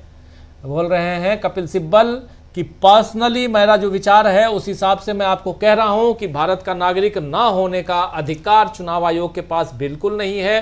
कि आप हमको भारत का नागरिक ना है हम, वो आप साबित कर दें। चुनाव आयोग इस पर संदेह कर सकता है और इसे भारत सरकार के उपयुक्त प्राधिकरण को भेज सकता है, और भारत सरकार इस पर निर्णय ले सकती है। लेकिन चुनाव आयोग कौन होता है कहने वाला कि आप यहाँ के नागरिक हैं या नहीं हैं, आप भारत के नागरिक हैं या नहीं हैं, ये कहने का अधिकार चुनाव आयोग का नहीं है। चुनाव आयोग को अगर ये पता चलता है, और इनफैक्ट न सिर्फ चुनाव आयोग को, आपको और हमको भी पता चलेगा कि ये हमारे देश का नागरिक नहीं है और अवैध रूप से रह रहा है, तो एक भारत का नागरिक होने के नाते हमारा कर्तव्य बनता है कि हम विशेष प्राधिकरण को यानी गृह मंत्रालय को ये बात बताएं कि ये एक अवैध आदमी रह रहा है, ये इलीगल है यहाँ पर, और इसके बारे में पता कीजिए। ये काम चुनाव आयोग भी कर सकता है, यही कपिल सिब्बल कह रहे हैं। और कह रहे हैं कि यहाँ मिलॉर्ड बागची यहाँ पर न्यायमूर्ति बागची जो हैं, जस्टिस बागची पूछ रहे हैं कि किसी ने शिकायत क्यों नहीं की, और माननीय न्यायाधीशों चुनाव समाप्त होने के बाद कौन शिकायत करता है, कोई शिकायत नहीं करता। ये देखने का एक व्यवहारिक तरीका है। आप कह रहे हैं कि चुनाव के बाद कोई शिकायत नहीं आई, क्योंकि ये बार बार ये लोग कह रहे हैं ना कि शिकायत नहीं की। इस पर बागची कह रहे हैं कि ये एक मूल्यवान अधिकार का यही हाल है। मूल्यवान यानी कि यहाँ वोट देने का अधिकार है, इसका ये हाल है कि कोई शिकायत तक नहीं कर रहा है। बात सही है। अब बिहार में चुनाव हो गया, 5 साल बाद देखेंगे जी, अभी क्यों क्या करना, अभी क्या ठीक करना है। और ऐसे ही इतनी हालत खराब कर रखी है, इसलिए यहाँ नहीं करना। सिब्बल बोल रहे हैं कि लोग हार मान लेते हैं, वो मानते हैं कि यही हमारा भाग्य है, यही उनका भाग्य है, और वो इसके बारे में कुछ नहीं कर सकते, और लाखों लाख लोग हार मानकर बैठ जाते हैं। हम लोगों ने आंखों देखी मुजफ्फरपुर में, बाकी जगहों पे वोटर अधिकार, वोट देने गए, परिवार के 5 लोगों के पास वोटर कार्ड नहीं बन पाया, आया ही नहीं, नाम काट दिए गए इसी एसआईआर में। मैंने खुद पूछा कि आगे क्या करेंगे, बोले आज तो चुनाव हो गया, बाद में देखेंगे भैया अब कैसे किया जाएगा, बाद में सोचेंगे। ये देखेंगे सोचेंगे इसलिए क्योंकि लोग हार मान जाते हैं अभी, अब बाद में देखा जाएगा, क्योंकि आज वोट देना चाहता था मैं, लेकिन वोटर कार्ड ही नहीं बना, इसलिए अब देखा जाएगा। बात तो सही कह रहे हैं कपिल सिब्बल, गलत थोड़ी कह रहे हैं। बिल्कुल यही होता है राजीव जी कि ठीक है। जैसे अपने आप संजय कुमार सिंह जी न्यूज़ पॉइंट में हम लोगों के जो पैनलिस्ट बैठते हैं राजीव जी, वो खुद कह रहे थे कि भाई मैं अभी क्यों टेंशन मोल लूँ, अभी चुनाव तो है नहीं, ठीक है, जब चुनाव होगा मैं तब बनवा लूंगा, फिर दोबारा फिर होगा तब बनवाऊंगा, मैं क्यों अभी जो धक्के खाता फिरूँ, नहीं है। और अगर मेरे वोट देने से ही सरकार बन रही है तो ठीक है, जब मेरे वोट देने से सरकार बनी नहीं है, मेरा वोट कहीं भी जा रहा है, मुझे पता ही नहीं चल रहा कहाँ जा रहा है, कौन मेरा वोट ले आ रहा है, तो बनवा के करूँ भी क्या। तो ये भी एक भावना लोगों में घर करती चली आ रही है कि भाई हमारा वोट हम डाल के कहीं आते हैं, चला कहीं जाता, हमें मालूम नहीं पड़ता जिसको हम वोट देकर आए उसको गया भी कि नहीं गया। तो वोट अगर हम दे के आ रहे हैं तब भी हमें नहीं मालूम पड़ रहा है कि जिसको हमने वोट दिया था उसको गया कि नहीं गया, तो वोट बने ना बने क्या फ़र्क पड़ता है। बिल्कुल बिल्कुल। अब यहाँ पर खड़े होते हैं गोपाल शंकर नारायण, वकील हैं, वरिष्ठ वकील, और आप लोगों ने इसी केस में इनकी भी खूब गर्मा गर्म दलीलें सुनी आप लोगों ने। गोपाल शंकर नारायण जो हैं एक बहुत ही शानदार, जैसे कपिल सिब्बल हैं, अभिषेक मनु सिंघवी हैं, वैसे ही गोपाल शंकर नारायण भी एक शानदार वकील हैं, वरिष्ठ वकील, और वो अपनी दलील यहाँ पर याचिकाकर्ताओं की तरफ से देना शुरू कर चुके हैं और कह रहे हैं कि मान लिया वोटर लिस्ट में आपका नाम दर्ज नहीं है तो फिर क्या होगा, क्योंकि वोटर लिस्ट में आपका नाम आ जाने पर आपको बहुत सारे अधिकार मिल जाते हैं, और क्या उन अधिकारों को किसी भी तरह से छीना जा सकता है? एक तो आपको वोट देने का अधिकार मिलता है, लेकिन व्यवहारिक स्तर पर भी हमारे ईसीआई यानी election commission of India card ही नागरिकता का एकमात्र प्रमाण है जो अधिकांश वयस्क भारतीयों के पास मौजूद है। हमारे देश की 90% से 93% आबादी इस पर काफी हद तक निर्भर है। पासपोर्ट का उपयोग लगभग 5 से 7% लोगों द्वारा किया जाता है, लेकिन इसमें बच्चे भी शामिल हैं। और वोट का अधिकार, और इससे कई जगह हम नागरिकता प्रमाण भी बताते हैं, देखो हमारे पास वोट देने का अधिकार है, मतलब हम यहाँ के नागरिक हैं। बिल्कुल, ये यहाँ पर कहा जाता है। यही यहाँ गोपाल शंकर नारायण कह रहे हैं कि जब आप वोट देने का अधिकार यानी वोटर कार्ड ही छीन लेंगे तो आप भारत के नागरिक से भी हमें वंचित कर देंगे। बिल्कुल, उससे भी वंचित कर देंगे, यानी हम वोट देने का अधिकारी भी नहीं रहे। हाँ बिल्कुल। और ये भी कहा शंकर नारायण ने, राजीव जी, कि मिस्टर द्विवेदी मतलब जो चुनाव आयोग के वकील हैं, उन्होंने ये माना था कि वह अनूप बर्नवाल फैसले से असहमत नहीं है जिसमें वोट देने के अधिकार को संवैधानिक अधिकार माना गया था। तो जब वोट देने का अधिकार एक संवैधानिक अधिकार है तो 2003 की लिस्ट में शामिल लोगों से संविधान या 1950 या 1951 के एक्ट में बिना कोई बदलाव किए हुए अधिकार कैसे छीन लिया गया? ऐसा कैसे किया गया? एक बार जब आप इलेक्टोरल रोल में आ जाते हैं तो आपको कुछ अधिकार मिल जाते हैं। क्या उन अधिकारों को किसी भी तरह से छीना जा सकता है? इसमें आपका वोट देने का अधिकार तो शामिल है ही, लेकिन प्रैक्टिकल लेवल पर हमारे चुनाव आयोग का ही नागरिकता का एकमात्र सबूत है जो ज़्यादातर भारतीय वयस्कों के पास सबसे ज़्यादा कवरेज में है। हमारे देश की 90% से 93% इन पर बहुत ज़्यादा निर्भर करती है। पासपोर्ट का कवरेज 5 से 7% है, लेकिन उसमें बच्चे भी शामिल होंगे। फिर शंकर नारायण ने कहा कि एसआईआर ने कम से कम बिहार में जो किया है वह यह है कि 2003 में कट ऑफ डेट तय कर दी है और यह तय किया है कि इसके बाद वालों को उन सभी पहलुओं को फिर से साबित करने की जिम्मेदारी खुद लेनी होगी जो रजिस्ट्रेशन के लिए जरूरी है। ये लोग जो पहले ही कम से कम 5 चुनाव में हिस्सा ले चुके हैं, वोट दे चुके हैं, उन्हें बताया जा रहा है कि आपको ये साबित करना होगा कि आप सच में नागरिक हैं। बिल्कुल बिल्कुल सही आप कह रहे हैं कि यहाँ पर उनको बताया जा रहा है कि आपको साबित करना होगा कि आप सच में नागरिक हैं। यहाँ पर गोपाल शंकर नारायण अपनी बात रख रहे हैं और कह रहे हैं कि बिहार में एसआईआर जो किया गया उस एसआईआर ने कम से कम 2003 में एक कट ऑफ तारीख तय की, 2003 की कट ऑफ तारीख तय की है और ये निर्धारित किया कि उसके बाद पंजीकरण यानी रजिस्ट्रेशन के लिए आवश्यक सभी पहलुओं को फिर से साबित करने का दायित्व तो उन्हीं पर डाल दिया जाएगा। यानी आप खुद साबित कीजिए कि आप देश के नागरिक हैं, तभी आपको और ये 2003 के आधार पर जिन लोगों ने पहले ही कम से कम 5 चुनावों में भाग लिया है और वोट दिया है, उन्हें अब ये बताया जा रहा है कि आपको ये साबित करना होगा कि आप वास्तव में नागरिक हैं। ये कितनी बड़ी विडंबना है ये, और ये बात यहाँ गोपाल शंकर नारायण रख रहे हैं, कह रहे हैं कि आप इतनी बड़ी विडंबना लेकर यहाँ पर इतनी बड़ी आप अलग तरह की स्थिति निर्मित करने की कोशिश कर रहे हैं जहाँ पर आपको खुद साबित करना पड़ रहा है कि आप देश के नागरिक हैं, भारत के नागरिक हैं। सबसे पहले आप ये साबित कर दीजिए, फिर आप, जबकि आप एक नहीं बल्कि 5-5 बार वोट डाल चुके हैं और इतनी बार वोट डालने के बाद आपको कहा जा रहा है कि आप साबित कीजिए कि आप वोटर हैं। किसी एक को अवैध वाले को किसी एक फर्जी, जबकि यहाँ पर कहा जा रहा है बार बार कि फर्जी पासपोर्ट बन सकते हैं, फर्जी तमाम तरह के सरकारी दस्तावेज बन सकते हैं, तो आधार भी बन सकता है, वोटर आईडी कार्ड भी बन सकता है। तो कुछ एक ऐसे लोगों को आप अगर मान लिया थोड़ी देर के लिए कि कुछ ऐसे अवैध लोग हैं जो अवैध ढंग से वोटर आईडी कार्ड बनवा रखे हैं, उनके कारण पूरे देश में ये तांडव मचाने का क्या मतलब है? बिल्कुल तांडव ही तो कहेंगे। लोग परेशान हैं, लाइन में लग रहे हैं। आप भारत रत्न नोबेल पुरस्कार विजेता अमर्त्य सेन से अगर पूछते हैं कि आप नागरिकता अपनी साबित कीजिए, बता दीजिए कि आपको क्यों दिया जाए वोटर आईडी कार्ड, तो इससे दुखद और क्या होगा। एडमिरल क्या नाम है उनका, गोवा वाले जो हैं, अरुण प्रकाश जी, एडमिरल अरुण प्रकाश जी जो हैं, उनसे कहा जा रहा है कि नागरिकता आप बता दीजिए। फिर इनके ग्रैंडसन को सुभाष चंद्र बोस के उनसे कहा जा रहा है, चंद्र बोस को, उनको कहा जा रहा है कि भाई आप बता दो। तो आप ऐसे लोगों से, हमसे आपसे भी कहा जाए, सामान्य जिन लोगों से, जो लोग यहाँ पे इस देश के नागरिक हैं, उनसे कहा जाए। और कहा जाए तो अलग चीज है, बिहार में लोगों ने उनको वोट डालने नहीं दिया गया क्योंकि आपने उनके कार्ड नहीं बनाए, बिल्कुल वोटर आईडी कार्ड उनके नहीं बने। यही शंकर नारायण यहाँ पे कह रहे हैं। कपिल सिब्बल ने अपनी बात रख दी है और अब शंकर नारायण अपनी बात रख रहे हैं, और इस पर ये सुनवाई आगे भी चलेगी कि नहीं चलेगी, ये देखा जाएगा। हाँ, देखा जाएगा। और शंकर नारायण कह रहे हैं कि जनप्रतिनिधित्व अधिनियम को अनुच्छेद 326 और 327 के आलोक में पढ़ा जाना चाहिए, जिसमें 327 326 के अधीन है। यह निम्नलिखित कारणों में से एक कमजोर कानूनी आधार पर खड़ा है। वोट देने का अधिकार एक संवैधानिक अधिकार है। जनप्रतिनिधि अधिनियम को अनुच्छेद 326 और 327 के संदर्भ में पढ़ा जाना चाहिए, जिसमें 327 326 का अधीन है ये, और वोट देने का अधिकार एक संवैधानिक अधिकार है।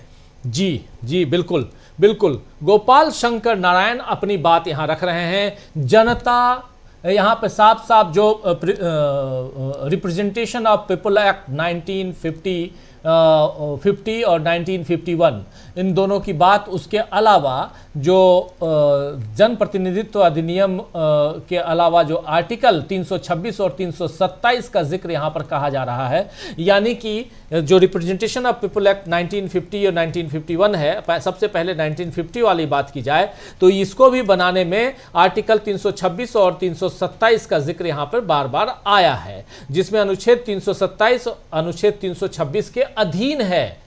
और उसके कई कारण हैं, उसमें से कह रहे हैं कि ये कारण कानूनी रूप से ये कमजोर है। ये कारण जो है कानूनी रूप से कमजोर कैसे हैं, जिसमें मतदान का अधिकार एक संवैधानिक अधिकार है। सबसे पहले उन्होंने कहा है कि मतदान का अधिकार एक संवैधानिक अधिकार है। शंकर नारायण कह रहे हैं कि जनप्रतिनिधित्व अधिनियम को अनुच्छेद 326 327 के आलोक में पढ़ा जाना चाहिए। ये बात बार बार कह रहे हैं वहां पे। और उसके अलावा यहाँ पर जो बात है वो साफ यही कि मतदान का अधिकार एक संवैधानिक अधिकार है और इस अधिकार का पालन होना चाहिए। शंकर नारायण कह रहे हैं, गोपाल शंकर नारायण, की राकेश द्विवेदी ने कहा है, यानी चुनाव आयोग के जो वकील हैं, कि वो इस बात का खंडन नहीं कर रहे हैं। अगर आप चुनाव आयोग के रूप में इस बात पर विवाद नहीं कर रहे हैं तो संविधान या लोक प्रतिनिधित्व अधिनियम 1950 और 1951 यानी रिप्रेजेंटेशन ऑफ पीपल एक्ट 1950 और 1951 में संशोधन किए बिना कोई नियम कैसे लाया जा सकता है। कोई नियम लाए बिना या अनुच्छेद 324 के तहत उसमें भी कोई परिवर्तन किए बिना आप कैसे किसी को आदेश जारी कर सकते हैं, और बिना मतदाता सूची के पहले से मौजूद व्यक्तियों को कैसे, जिनके पास जिनको ऑलरेडी संवैधानिक अधिकार प्राप्त है, उनका मतदान का अधिकार कैसे छीन सकते हैं। कहने का मतलब यह है अमलेंदु जी कि आपके पास वोटर आईडी कार्ड था, आप पिछले 5 बार से वोट डाल रहे हैं, और वन फाइन डे आपको कहा जा रहा है कि अब आज से जी आपका ये कार्ड वैलिड नहीं है। अब आपको साबित करना होगा पहले कि आप यहाँ के नागरिक हैं। ये 11 दस्तावेज हैं, इनमें से एक दस्तावेज कोई, और उसके साथ में चूंकि चुनाव आयोग सुप्रीम कोर्ट ने बार बार आधार की रट लगाई है, आधार भी ले आओ जी, और 11 दस्तावेजों में से एक लेके आओ। पहले बता दो कि तुम यहाँ के नागरिक हो, तब कार्ड मिलेगा, वरना आपका नाम गया, खत्म।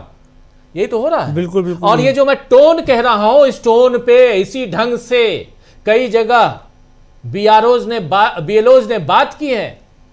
कई जगह चुनाव अधिकारियों ने, जो चुनाव का इसको कंडक्ट कर रहे हैं, उन लोगों ने कई जगह बताया गया है हम लोगों को। इसलिए मैं कह रहा हूं, कई जगह इस ढंग से, इस टोन में बातें हुई हैं।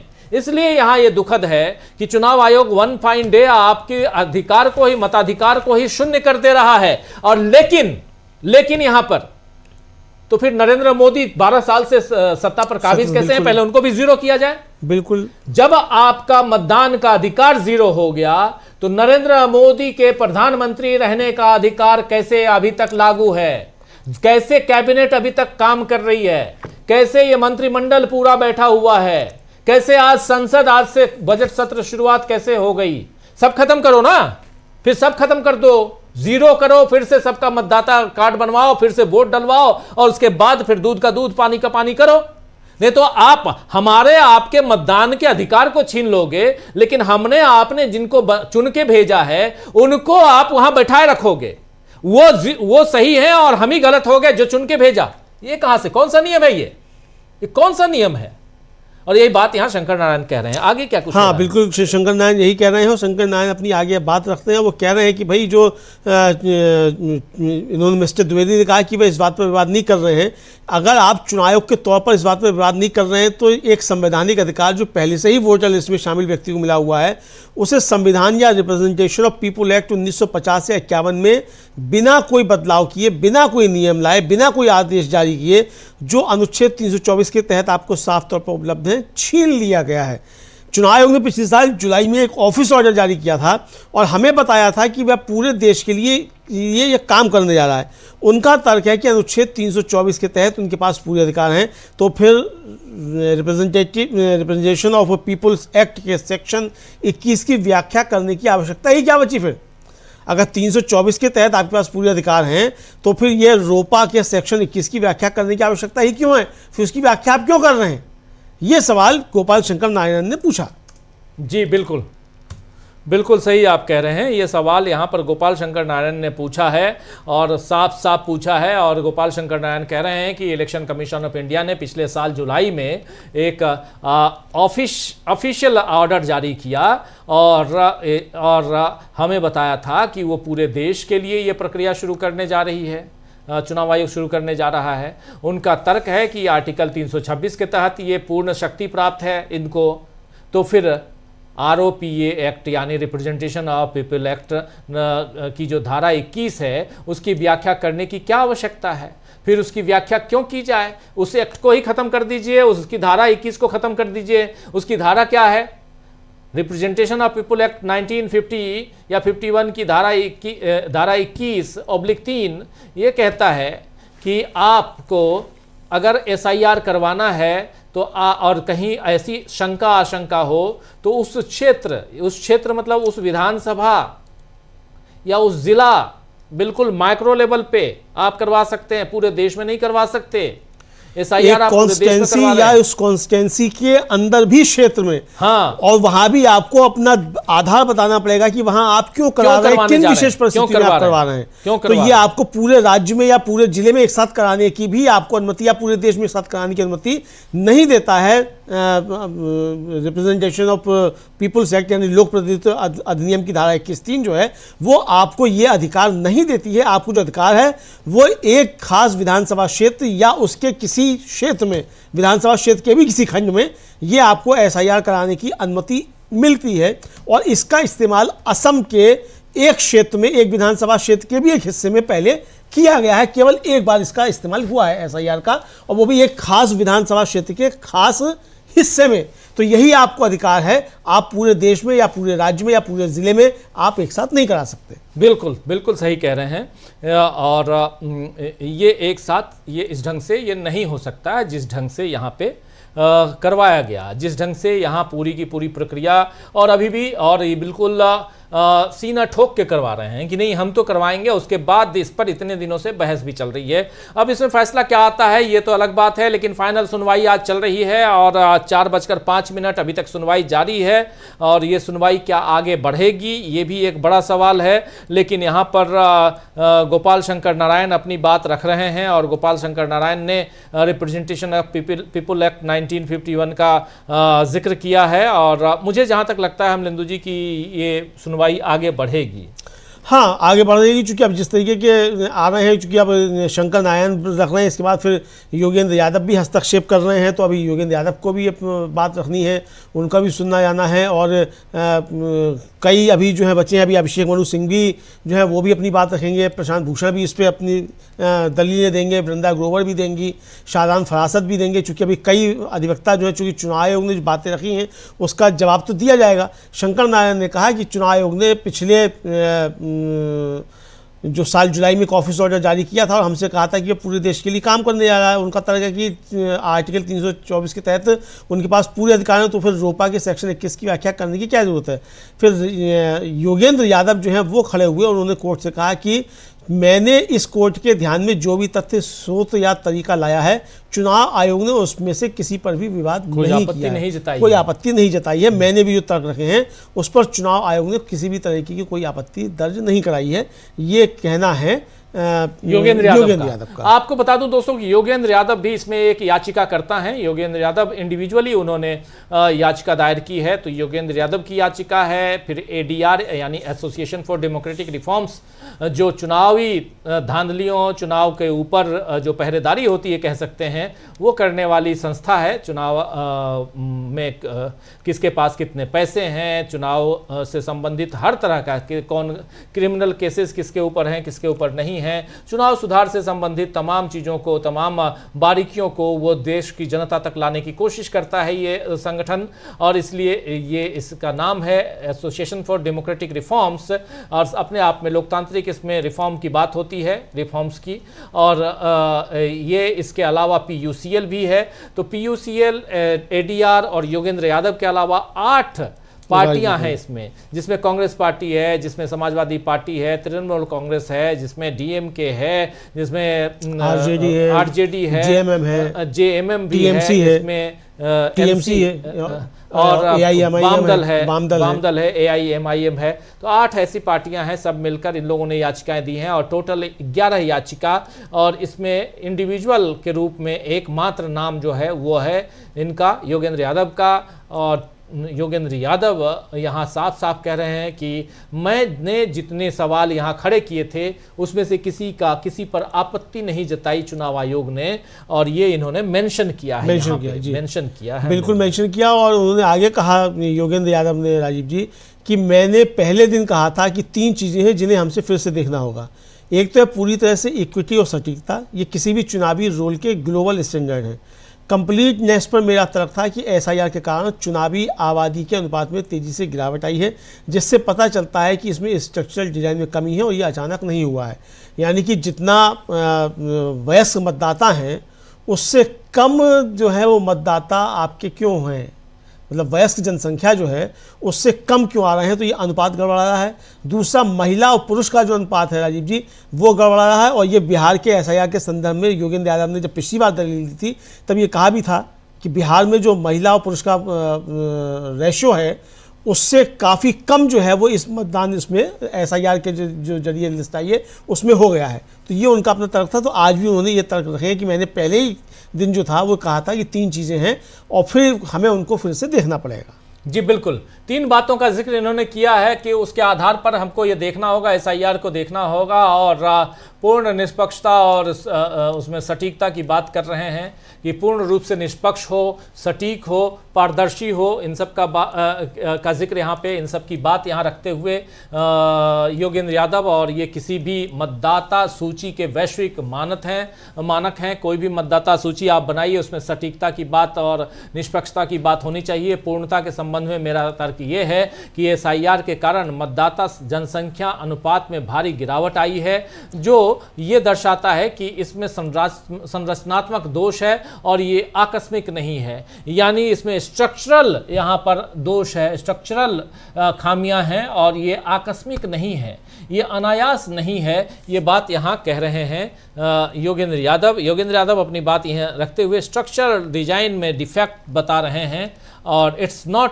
एक्सीडेंटल, कह रहे हैं ये एक्सीडेंटल नहीं है, स्ट्रक्चरल जो डिजाइन है उसी में डिफेक्ट है, बिल्कुल उसी में डिफेक्ट है। इस स्ट्रक्चरल डिजाइन को ही चेंज करने की जरूरत है। इस स्ट्रक्चर कुल जमा ये कहें तो इसके स्ट्रक्चर में ही दोष है और इसको ठीक दुरुस्त करने की जरूरत है, यहाँ कही जा रही है। बिल्कुल राजीव, ये कही जा रही है। और योगेंद्र यादव जो है आगे भी उन्होंने अपनी बात रखी है और योगेंद्र यादव का जो आगे कहना है वो भी काफ़ी ज़्यादा महत्वपूर्ण है। और योगेंद्र यादव जो है राजीव जी वो कह रहे हैं कि बिहार का तो काम हो गया, लेकिन तमिलनाडु गुजरात में इतनी ज़्यादा गड़बड़ियाँ क्यों हैं?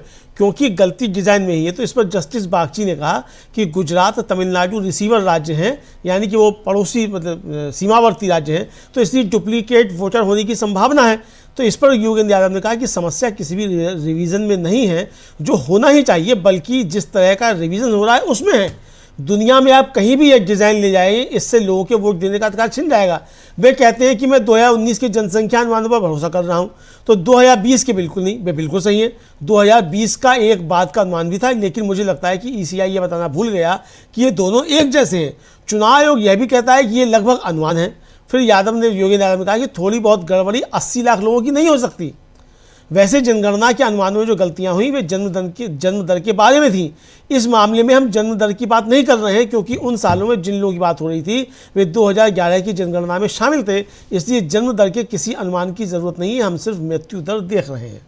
जी जी जी, बिल्कुल बिल्कुल, जन्म दर की बात नहीं, मृत्यु दर देख रहे हैं। और यहाँ पर योगेंद्र यादव अपनी बात रख रहे हैं, कह रहे हैं समस्या जो है इस संशोधन करने में नहीं है जो कि होना ही चाहिए, बल्कि जिस तरह का संशोधन हो रहा है उसमें समस्या है। मूल रूप से समस्या क्या है वो यही बता रहे हैं कि ये आप एसआईआर करवा रहे हैं, इसमें समस्या नहीं है। समस्या ये है कि आप जिस ढंग से एसआईआर करवा रहे हैं उसमें समस्या है। इसकी डिजाइन को दुनिया में कहीं भी आप लेकर जाइए, इससे लोगों के मताधिकार का हनन होगा, इसमें लोगों का मताधिकार आप छीन लेंगे। वो कहते हैं कि मैं 2019 के जनसंख्या अनुमानों पर भरोसा कर रहा हूं, न कि 2020 के।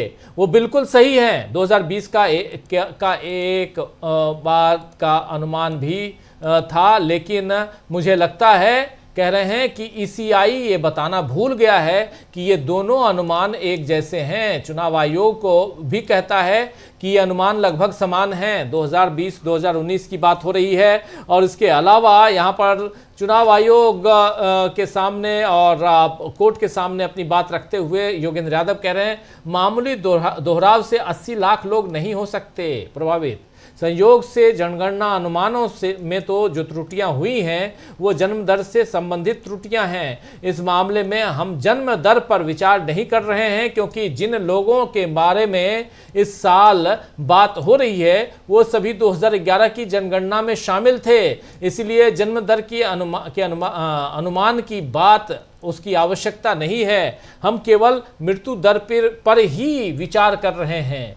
और यहाँ सही बात है, आप कह रहे हैं इतने लोग मर गए, इतने लोग शिफ्ट हो गए, आप ये नहीं कह रहे हैं इतने लोग आ गए। हाँ। जन्म दर की बात ही नहीं कर रहे हैं आप। इतने लोग आए इसकी बात नहीं, कहीं जुड़ाव की बात नहीं आ रही है, कहीं नहीं आ रही। सब जगह बात आ रही है काट दी। कितने जुड़ाव की बात कहाँ आई? असम में जहाँ एसआईआर नहीं करवा रहे, 4.5 लाख लोगों को आपने जोड़ दिया।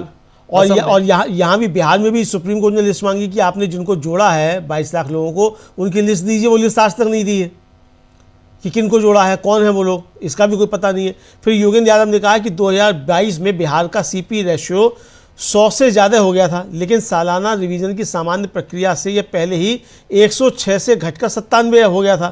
तो मैं डिज़ाइन इफेक्ट दिखाना चाहता हूँ।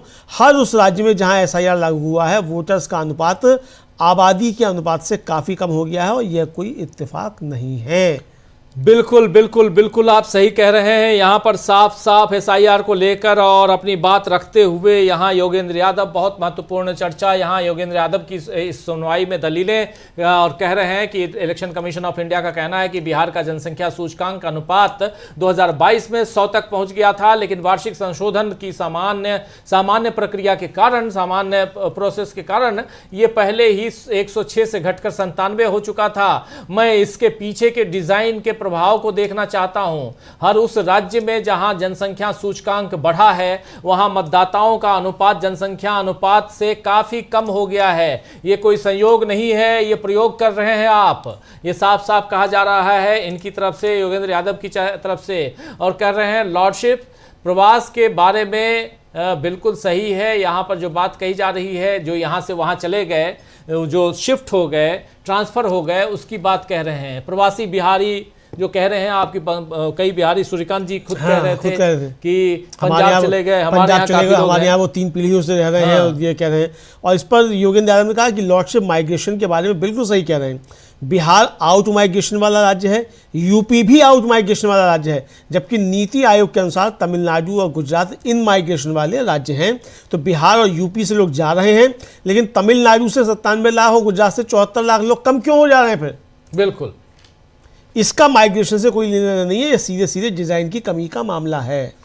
साफ साफ कह रहे हैं कि ये एसआईआर जो जिस डिजाइन से एसआईआर करवा रहे हैं उसी में कमी है कि आखिर गुजरात में 74 लाख और तमिलनाडु में 97 लाख लोगों की जनसंख्या कम क्यों हो रही है। इसका प्रवास से कोई लेना देना नहीं है, ये डिजाइन की खामी का सीधा मामला है। ये बार बार यहाँ बार डिजाइन की खामी, यानी एसआईआर जो आप करवा रहे हैं उसमें खामी है, उसका मामला है, और उसी पे यहाँ बात हो रही है। और योगेंद्र यादव अपनी बात रख रहे हैं, और फिर सुप्रीम कोर्ट में ये सुनवाई, इसके बाद जस्टिस बागची जो हैं वो इस पर सवाल जवाब कर रहे हैं। थोड़ा जस्टिस बागची कह रहे हैं कि शायद ये डुप्लीकेशन का मामला है, क्योंकि ये प्राप्तकर्ता राज्य है, इसीलिए संभव है कि इन लोगों का नाम दोनों सूचियों में दर्ज हो गया हो। यहाँ डुप्लीकेशन दोनों राज्यों की बात कर रहे हैं, यानी तमिलनाडु और गुजरात की बात कर रहे हैं। इस पर योगेंद्र यादव यहाँ पर कहते हैं कि जनसंख्या अनुपात का संदर्भ देने का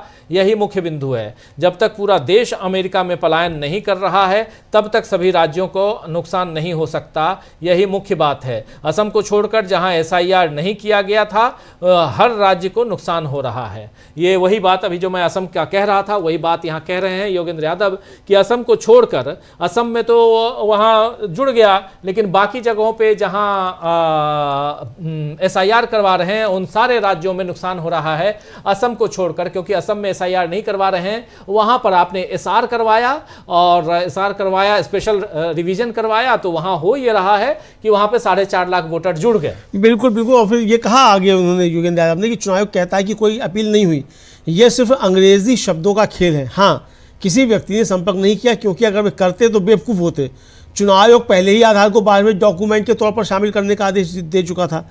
फिर वे कहते हैं कि कोई अपील नहीं हुई। अरे एक बार जब ड्राफ्ट लिस्ट जारी हुई 3,66,000 लोगों की, तो कोई औपचारिक अपील नहीं हुई, लेकिन उसे 3,66,000 का इस्तेमाल यह कहने के लिए नहीं किया जा सकता कि 69 लाख लोगों के नाम हटाने पर कोई अपील नहीं हुई। 3,66,000 लोगों में भी बड़ी संख्या में बिना वजह नाम हटाए गए थे।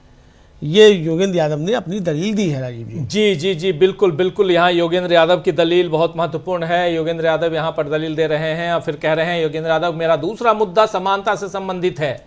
यहाँ पर जो इक्वलिटी की बात, समानता की बात, उससे संबंधित है। मैंने कहा था कि जब भी आप एसआईआर लागू करते हैं तो महिलाओं को मतदाता सूची से असमान रूप से बाहर कर दिया जाता है। ठीक यही हुआ है। चुनाव आयोग को इसका स्पष्टीकरण देना होगा कि ऐसा क्यों होता है कि आप जिस भी राज्य में एसआईआर लागू करते हैं वहां लिंग अनुपात गिर जाता है। ये बात भी यहाँ पर कही। और सबसे मजेदार, अभी तो आगे आने वाले समय में जब जनसंख्या की गिनती शुरू होगी अमलिंदु जी, तब असली राज यहाँ पर जो रायता फैलेगा उस समय और फैलेगा, क्योंकि तब तो अभी जनसंख्या की गिनती जनगणना शुरू होने वाला है, आप जानते हैं। और जनगणना जैसे शुरू होगी वैसे ही आप समझ लीजिए कि जो एसआईआर है इसकी पोल खुलने वाली है, क्योंकि आप लिंग अनुपात गिरा रहे हैं। आप कह रहे हैं महिलाओं की संख्या पुरुषों से कम हो गई और बड़ा अंतर आ गया है, बड़ा अंतर है। और उसके बाद आप, ठीक है, महिलाओं और पुरुषों की संख्या में कमी है, लेकिन इस बार और अनुपात गिर गया है, और यही बात यहाँ पे कही जा रही है योगेंद्र यादव की तरफ से। ये सुनवाई अभी जारी है और 4:20 का वक्त, लेकिन सुनवाई जारी है अमलिंदु जी। बिल्कुल राजीव जी, सुनवाई जारी है। और आपको याद होगा कि अखिलेश यादव ने भी सवाल उठाए थे कि भाई एसआईआर कराया केंद्रीय चुनाव आयोग ने यूपी में, वोट घट गए, और राज्य चुनाव आयोग ने कराया ग्राम पंचायतों का, वहां वोट बढ़ गए। तो भाई कौन सा चुनाव आयोग सही है, राज्य वाला कि केंद्र वाला? तो ये सवाल भी उठाया, इसका भी कोई जवाब अभी तक नहीं आया किसी की तरफ से, कोई ना तो हलफनामा आया है। मजेदार क्या नहीं, अखिलेश यादव नहीं, ये सच्चाई है कि ग्राम पंचायतों की जो काउंटिंग हुई है, वोटर्स SIR करवाए गए उत्तर प्रदेश में, तो लगभग 13.25 करोड़ 12 करोड़ 80 लाख 85 लाख वोटर्स जो हैं वो आ गए पूरे उत्तर प्रदेश के गाँव में। और जो SIR करवाया गया पूरे उत्तर प्रदेश में तो 12 करोड़ 55 लाख आए, उसमें भी 30 लाख की कमी आ गई। हाँ, और यानी कि ग्राम पंचायतों में पूरे प्रदेश के जितने वोटर हैं उससे ज्यादा वोटर हैं। बिल्कुल। लेकिन हमारा चुनाव आयोग जब SIR करता है तो उसको ग्राम पंचायत से कम पूरे प्रदेश में वोटर मिलते हैं। बिल्कुल, यही ये हालत है। हाँ। और फिर योगेंद्र यादव ने कहा कि 60 लाख महिलाओं को और बाहर कर दिया गया, 6 करोड़ लोगों को पहले ही बाहर किया जा चुका है, लेकिन ये डिज़ाइन में कमी के कारण महिलाओं की संख्या में जो असमान बढ़ोतरी हुई वह 60 लाख है। मैंने मुसलमानों को असमान रूप से बाहर किए जाने की बात कही थी।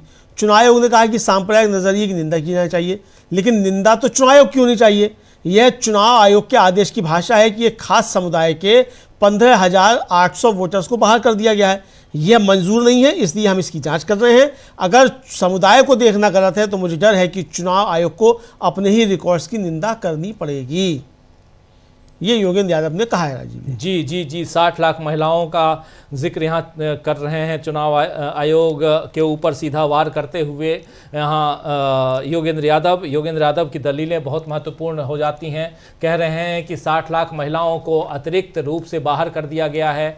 6 करोड़ लोग पहले ही बाहर हो चुके हैं, लेकिन जानबूझकर किए गए दोष के कारण महिलाओं की संख्या में 60 लाख की भारी वृद्धि हो गई। मैंने मुसलमानों के असमान रूप से बाहर किए जाने का मुद्दा उठाया था। उस समय शुरुआत में चुनाव आयोग ने कहा कि सांप्रदायिक दृष्टिकोण की निंदा की जानी चाहिए, निंदा चुनाव आयोग की होनी चाहिए। ये चुनाव आयोग के आदेश की भाषा है, जिसमें कहा गया है कि एक विशेष समुदाय के 15,800 मतदाताओं को बाहर कर दिया गया। ये अस्वीकार्य है, इसलिए हम इसकी जाँच कर रहे हैं। यहाँ कह रहे हैं चुनाव आयोग ने ऐसी भाषा का इस्तेमाल किया कि विशेष समुदाय के 15,800 मतदाताओं को बाहर कर दिया गया है। ये चुनाव आयोग की भाषा होनी चाहिए, जबकि वो एक स्वायत्त संस्था है, संवैधानिक प्रथाओं से, हमारे संविधान से बंधा हुआ है। अगर समुदाय के आधार पर भेदभाव करना निंदनीय है तो मुझे डर है कि चुनाव आयोग को अपने रिकॉर्ड की निंदा करनी चाहिए, निंदा करनी पड़ेगी। जो रिकॉर्ड जो उसने चुनाव आयोग ने बयान दिए हैं उसकी निंदा करनी चाहिए। उसके बाद योगेंद्र यादव कह रहे हैं कि अब मेरा तीसरा जो सवाल है, यहाँ 3 पॉइंट उन्होंने रखे थे, जिसमें से तीसरा मुद्दा उनका सटीकता के बारे में है। जो टारगेटेड, बिल्कुल जो होता है सटीक, टारगेटेड। कह रहे हैं मैं ये नहीं कह रहा हूँ कि SIR के कारण सटीकता में कमी आई है, हमें अभी तक ये पता नहीं है कि उसमें कमी आई है, हमें बहुत बाद में ही पता चलेगा। मैंने केवल यही कहा है कि इससे सटीकता में कोई सुधार नहीं हुआ है।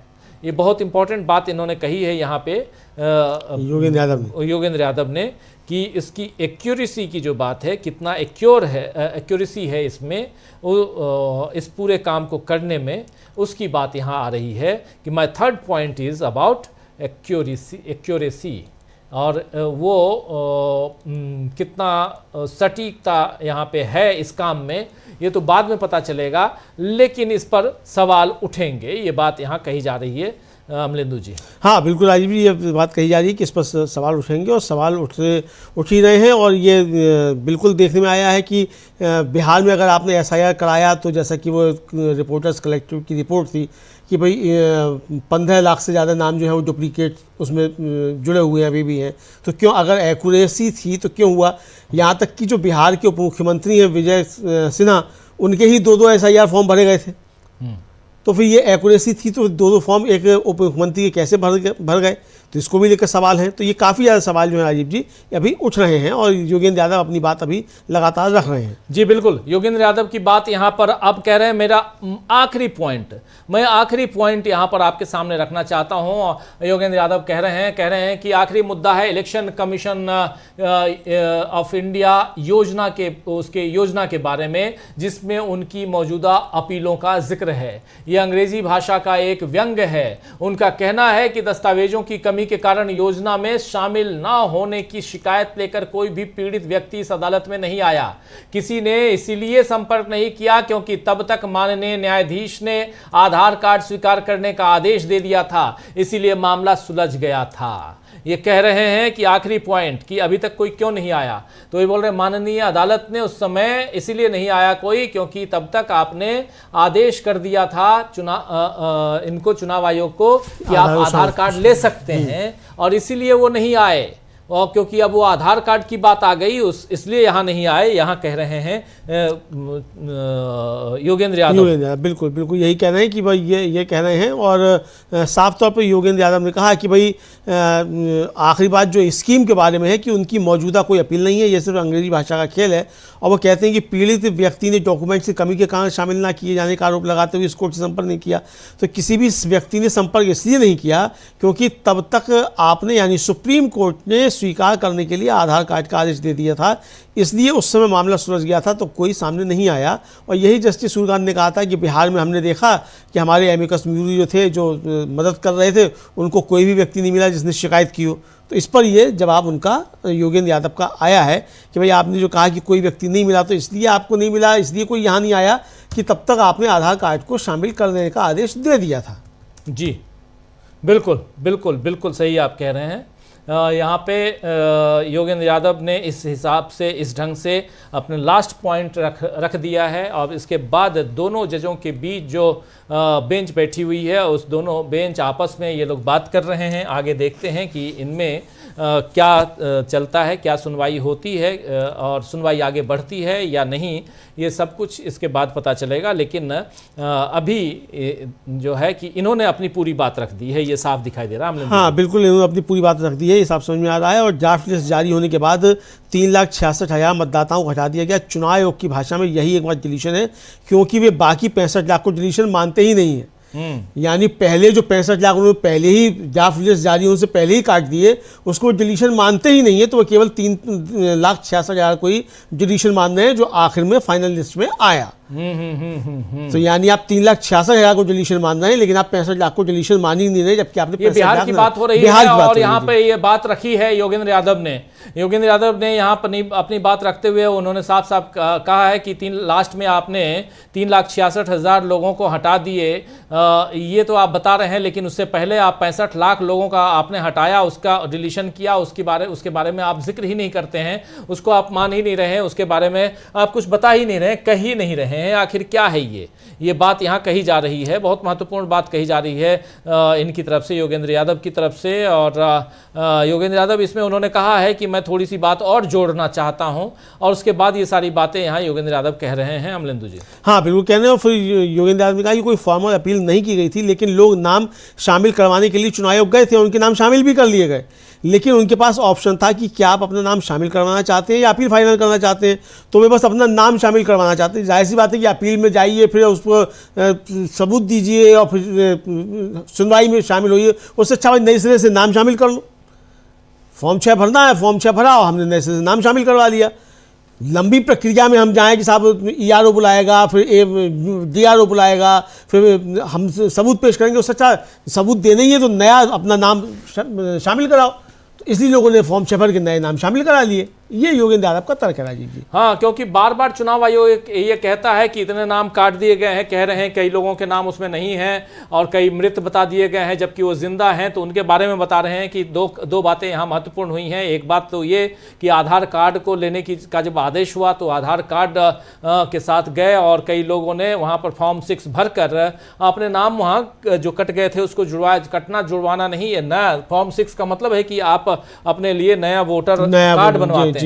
वो नए वोटर कार्ड के लिए आपको फॉर्म 6 वहाँ भरना होता है, और नए फॉर्म 6 भर के और वहाँ लोगों ने अपने नाम जुड़वाए हैं कई लोगों ने, और इसलिए वो आए नहीं यहाँ। तो इस पर चुनाव आयोग गदगद हो रहा है कि, और यहाँ आंखें तरेड़ता है हमारे ऊपर कि आप लोगों ने ऐसा कहा, गंभीर आरोप लगाए, लेकिन कोई आया नहीं अभी तक। तो कोई क्यों नहीं आया ये बता रहे हैं यहाँ पर चुनाव आयोग के सामने, और दोनों जजों की बेंच के सामने योगेंद्र यादव अपनी बात रख रहे हैं। योगेंद्र यादव की दलीलें बहुत महत्वपूर्ण हैं। पहले उन्होंने आखिरी पॉइंट कहा था, लेकिन उसके बाद उन्होंने 2-3 बातें और रखने की परमिशन मांगी, और ये यहाँ अपनी बात रख रहे हैं योगेंद्र यादव जी। बिल्कुल योगेंद्र यादव रख रहे हैं अपनी बात, और वो बता रहे हैं कि चुनाव आयोग जो है उसने किस तरीके से लोगों के नाम शामिल किए, और चूंकि लोगों के पास ऑप्शन था कि भाई या तो अपील कर दो या फिर अपना नाम दोबारा से शामिल करा लो, तो दोबारा से लोगों ने फॉर्म भर दिए।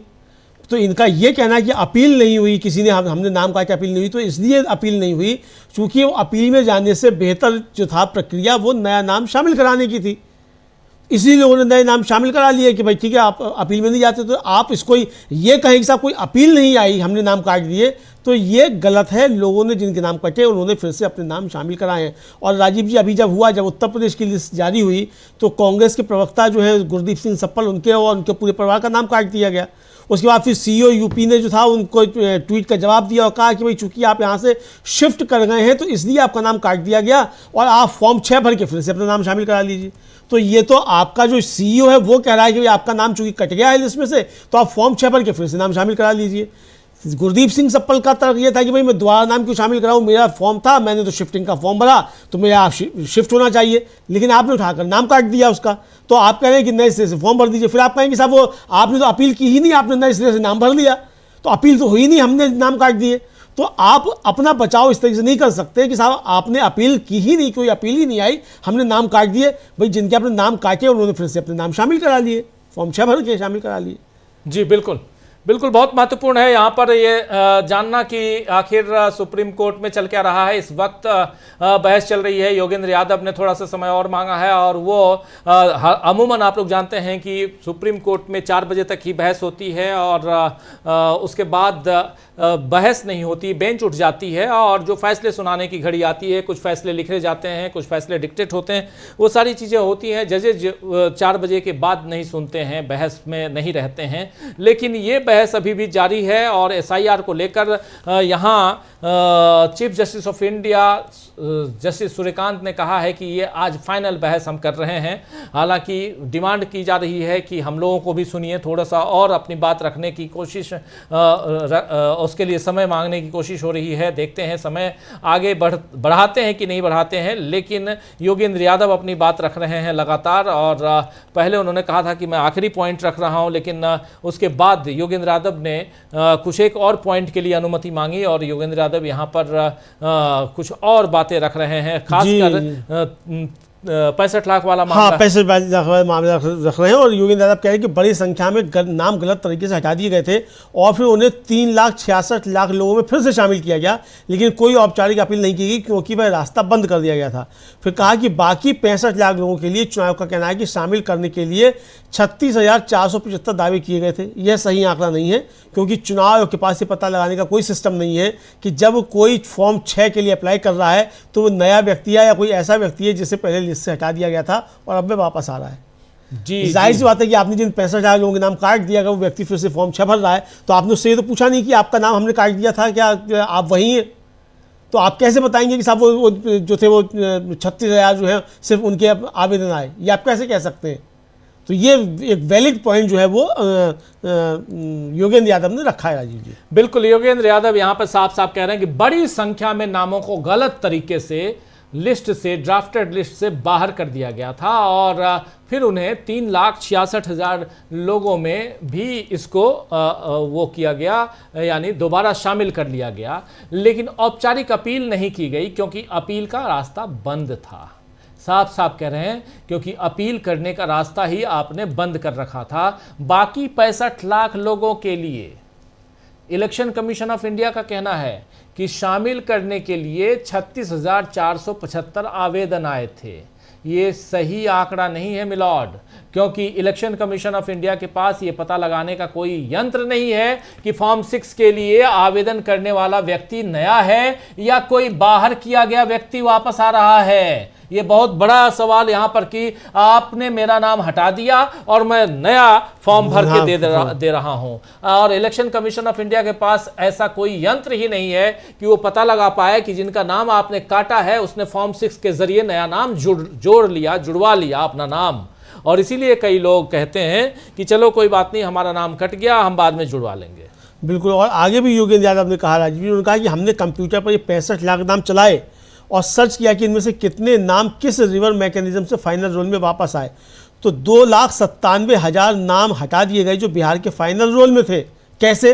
वह व्यक्ति BLO के पास जाकर कहता है कि उसका नाम नहीं है, तो BLO से फॉर्म देता है, वह व्यक्ति नए वोटर के तौर पर रजिस्टर हो जाता है। तो ये नए वोटर के नाम पर रजिस्टर हो गए। ये एक बड़ा गड़बड़ घोटाला है, और इस बात को मिलॉर्ड जो बैठे हैं दोनों, वो अगर गंभीरता से लेंगे तो बात बहुत दूर तक जा सकती है। यही योगेंद्र यादव यहाँ बता रहे हैं कि हमने कंप्यूटर पर इन 65 लाख लोगों के जो नाम हैं उनकी जांच की, पता लगाया कि इनमें से कितने नाम किस प्रक्रिया के तहत अंतिम मतदाता सूची से वापस शामिल किए गए हैं, और ये पता चला कि बिहार की अंतिम मतदाता सूची में शामिल 2,97,000 नाम हटा दिए गए। कैसे हटाए गए, ये सवाल आज भी है। वही व्यक्ति BLO के पास जाकर कहता है कि उसका नाम सूची में नहीं है, लिस्ट में नहीं है, तो BLO उसे फॉर्म देता है और वो व्यक्ति नए मतदाता के रूप में पंजीकरण करवा लेता है। यानी आप एक नया मतदाता, जो आप कह रहे हैं कि हमने इतने लाख नए मतदाताओं को जोड़ा, ये भी गड़बड़ घोटाला है। ये नए मतदाता नहीं हैं, ये पुराने मतदाता ही हैं जिनको आपने हटाया, उसमें से कई लोगों ने अपना नाम जुड़वा लिया। 2,97,000 ऐसे ही हैं, यही नाम हैं जो यहाँ पर बताया जा रहा है योगेंद्र यादव की तरफ से। हमने जी बिल्कुल राजीव जी, योगेंद्र यादव की तरफ से ये बताया जा रहा है कि जो आप बता रहे हैं कि साहब नहीं आया कोई, और कैसे नहीं आया, कोई अपील नहीं हुई, तो अपील इसलिए नहीं हुई कि जब हमने मालूम किया तो मालूम पड़ा कि इन लोगों ने फॉर्म 6 भर के अपने नाम शामिल कराए हैं, तो फॉर्म 6 उन्होंने भरा है, तो इसलिए ये उनकी तरफ से फॉर्म 6 भर के आ गया। तो आप ये कहें कि साहब कोई अपील नहीं हुई, तो ये कहना आपका गलत है। अपील इसलिए नहीं हुई क्योंकि आपने अपील का रास्ता छोड़ा नहीं। BLO के पास जब वो गया तो BLO ने साफ तौर पर कह दिया कि भाई ठीक है, आप फॉर्म 6 भर के नया नाम, आप अपना फॉर्म भरिए और आप अपना नाम शामिल करा लीजिए। तो फॉर्म 6 भर के वो नाम जो था वो शामिल हो गया इस वोटर लिस्ट में।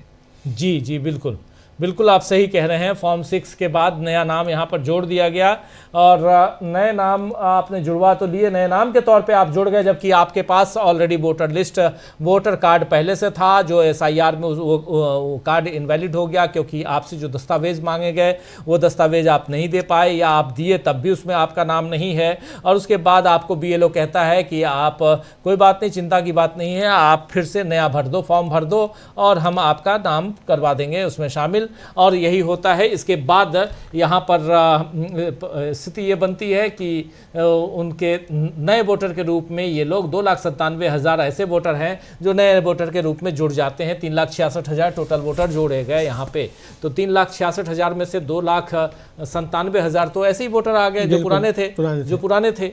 और लेकिन आप ये नहीं कह रहे हैं कि हमने पुराने, आप ये कह रहे हैं, दावा कर रहे हैं कि सारे नए थे, ये सारे नए वोटर थे, आप ये दावा कर रहे हैं। तो यही यहाँ पर इसी गड़बड़ घोटाले को उजागर करने की कोशिश कर रहे हैं योगेंद्र यादव, जो लगातार अपनी बातें रख रहे हैं। इस सुनवाई के दौरान सुप्रीम कोर्ट में 2 जजों की बेंच है, जस्टिस सूर्यकांत और जस्टिस सूर्यकांत आप जानते हैं देश के चीफ जस्टिस ऑफ इंडिया हैं, और उनके अलावा जस्टिस जॉय माल्या बागची हैं।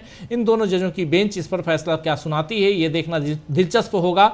लेकिन उससे पहले यहाँ पर योगेंद्र यादव से पहले गोपाल शंकर नारायण, और गोपाल शंकर नारायण से पहले कपिल सिब्बल, ये तमाम अपनी बातें रख रहे हैं। योगेंद्र यादव ने और भी अपनी बातें आगे बढ़ाई है। उन्होंने कहा कि चुनाव आयोग का डाटा जो है वो हमें बताता है कि 21 लाख नए वोटर रजिस्टर हुए क्योंकि वो वोट देने के लायक हो गए थे। उनमें से असल में कितने 18 से 19 साल के थे, सवाल ये है। तो चुनाव आयोग के अनुसार सिर्फ 19.5% जो थे वो 18 से 19 साल के थे। 80% उस उम्र के नहीं थे जिसमें उन्हें रजिस्टर करने के लिए फॉर्म 6 का इस्तेमाल करना चाहिए था। और ये राजीव जी जब लिस्ट जारी हुई थी फाइनल बिहार SIR की, उस समय भी ये बात उठी थी कि भाई फॉर्म 6 भरने वाले जो हैं वो 55 साल के, 60 साल के, 80 साल के लोग क्यों हैं। पहली बार फॉर्म भरने वाले 18 से लेकर 21 साल के बीच के ना होकर ये पहली बार फॉर्म भरने वाले 50 साल के, 60 साल के, 80 साल के लोग क्यों हैं। इसीलिए ये बात जो है इसकी तरफ ध्यान दिलाया है योगेंद्र यादव ने। जी बिल्कुल बिल्कुल, योगेंद्र यादव यहाँ कह रहे हैं चुनाव आयोग के आंकड़ों से पता चलता है कि 21 लाख नए मतदाताओं का पंजीकरण हुआ क्योंकि वो मतदान के पात्र हो गए थे। इसमें से वास्तव में कितने लोग 18 से 19 साल के थे ये बता दीजिए। चुनाव आयोग के अनुसार केवल 19.5%, सिर्फ 19.5%, 19.5%, यानी लगभग 20% रख लीजिए। तो क्या 80% लोग उस आयु सीमा से बाहर के थे जिन्होंने पंजीकरण करवाया, फॉर्म 6 का उपयोग किया? और क्या अगर भारत के नागरिक हैं तो आप 25 साल, 30 साल, 35 साल, 40 साल, 50 साल, 60 साल, 70 साल की उम्र तक आपने कभी मतदाता कार्ड ही नहीं बनवाया? यहाँ तो एक बच्चा इच्छा जाहिर करता है कि मेरा कार्ड, मैं 18 साल का कब हो जाऊँ, मेरा कार्ड बन जाए, मैं वोट डालने जाऊं, मैं वो EVM को देखूं कैसी मशीन होती है, कैसे वोट डालते हैं, कैसे बटन दबाते हैं, कैसे बटन वहाँ पे करता है, ये सारी चीज़ें वहाँ पर देखना चाहता है एक बच्चा। लेकिन आप 60 साल, 70 साल, 75, क्योंकि एज भी आया था, आपको याद होगा? हाँ बिल्कुल आया था। वो उस एज के बच्चे को भी, उस एज के लोगों को भी, यानी सिर्फ 20%, 21 लाख नए मतदाता जोड़े गए बिहार में। 21 लाख में से मात्र 20% लोगों ने, 21 लाख का 20% कितना होता है? 4,20,000। जी बिल्कुल, 4,20,000 नए लोगों को जोड़ के जो 18 से 19 साल के हैं, और बाकी पूरे के पूरे पुराने हैं, पूरे पुराने हैं। और आप इसी में अपनी पीठ थपथपा रहे हैं कि अरे मैंने बहुत बड़ा काम कर दिया, और यहाँ पर दुनिया जो है, देश जो है मूर्खों का देश है। हाँ, फिर योगेंद्र यादव ये भी कह रहे हैं कि मैं ये नहीं कह रहा हूँ कि सभी 80% लोग बाहर किए गए लोग हैं जो वापस आने की कोशिश कर रहे हैं, लेकिन यह विचार की कोई अपील नहीं हुई, ये बिल्कुल गलत है। हमारे पास लाखों ऐसे डॉक्यूमेंटेड मामले हैं जहाँ उन्हें औपचारिक अपील का मौका नहीं मिला, उन्हें गलत तरीके से बाहर कर दिया गया, उन्होंने दूसरे तरीके अपनाए और जो एकमात्र तरीका उनके पास था उसे उन्होंने अपनाया और वे अंदर आ गए और वे वोटर लिस्ट में आ गए।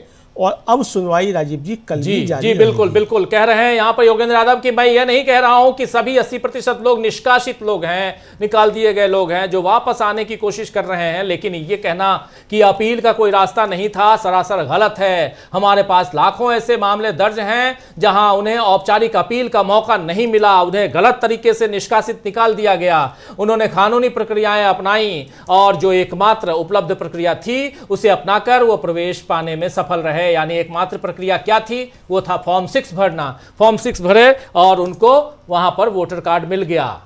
इसके बाद दोनों जजों ने कहा कि चलिए बहुत देर हो गई, 4:45 बजने को है, 4:43, अब इस मामले की सुनवाई कल होगी।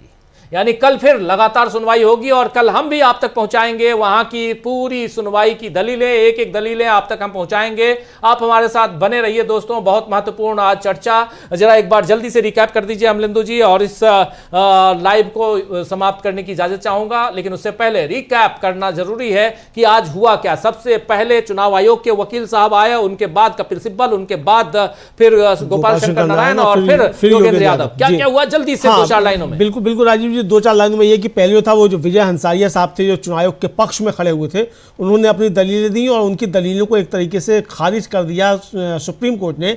और जस्टिस जॉय माल्या बागची ने यह कहा कि आप जिस की बात कर रहे हैं कि अवैध प्रवासन है और उसके लिए आप जो नए सिरे से SIR की आवश्यकता को आप पैदा कर रहे हैं और आपकी दलील जो है वो चुनाव आयोग के समर्थन में दिखाई नहीं पड़ती है, तो ये आप जो समर्थन करने के लिए हैं वो नहीं आए। उसके बाद कपिल सिब्बल ने जो है उस अपनी रखी और माइग्रेशन को लेकर उन्होंने बातचीत की और उन्होंने कहा कि कितने अवैध प्रवासी जो है वो पाए गए बिहार में, इसका कोई डाटा नहीं आया है। अगर अवैध प्रवासी थे तो चुनाव आयोग बताया कि कितने अवैध प्रवासी थे। आधार कार्ड को लेकर बातचीत हुई, कपिल सिब्बल ने रखा तो कि आधार कार्ड क्या है, और आधार कार्ड को लेकर हंसारिया साहब भी बहस कर रहे थे। इस पर जस्टिस जोया माल्या बाकी ने कहा कि अगर आप कहते हैं कि आधार कार्ड जो प्राइवेट कंपनी बनाती है इससे जाली बन सकता है, तो पासपोर्ट भी एक निजी कंपनी बनाती है, वो भी फिर जाली बन सकता है। अगर कोई व्यक्ति निजी हैसियत में कोई सरकार का काम कर रहा है, सरकार ने उसको मान्यता दी है, तो वो सरकारी काम ही है, इसीलिए आधार भी सरकारी है।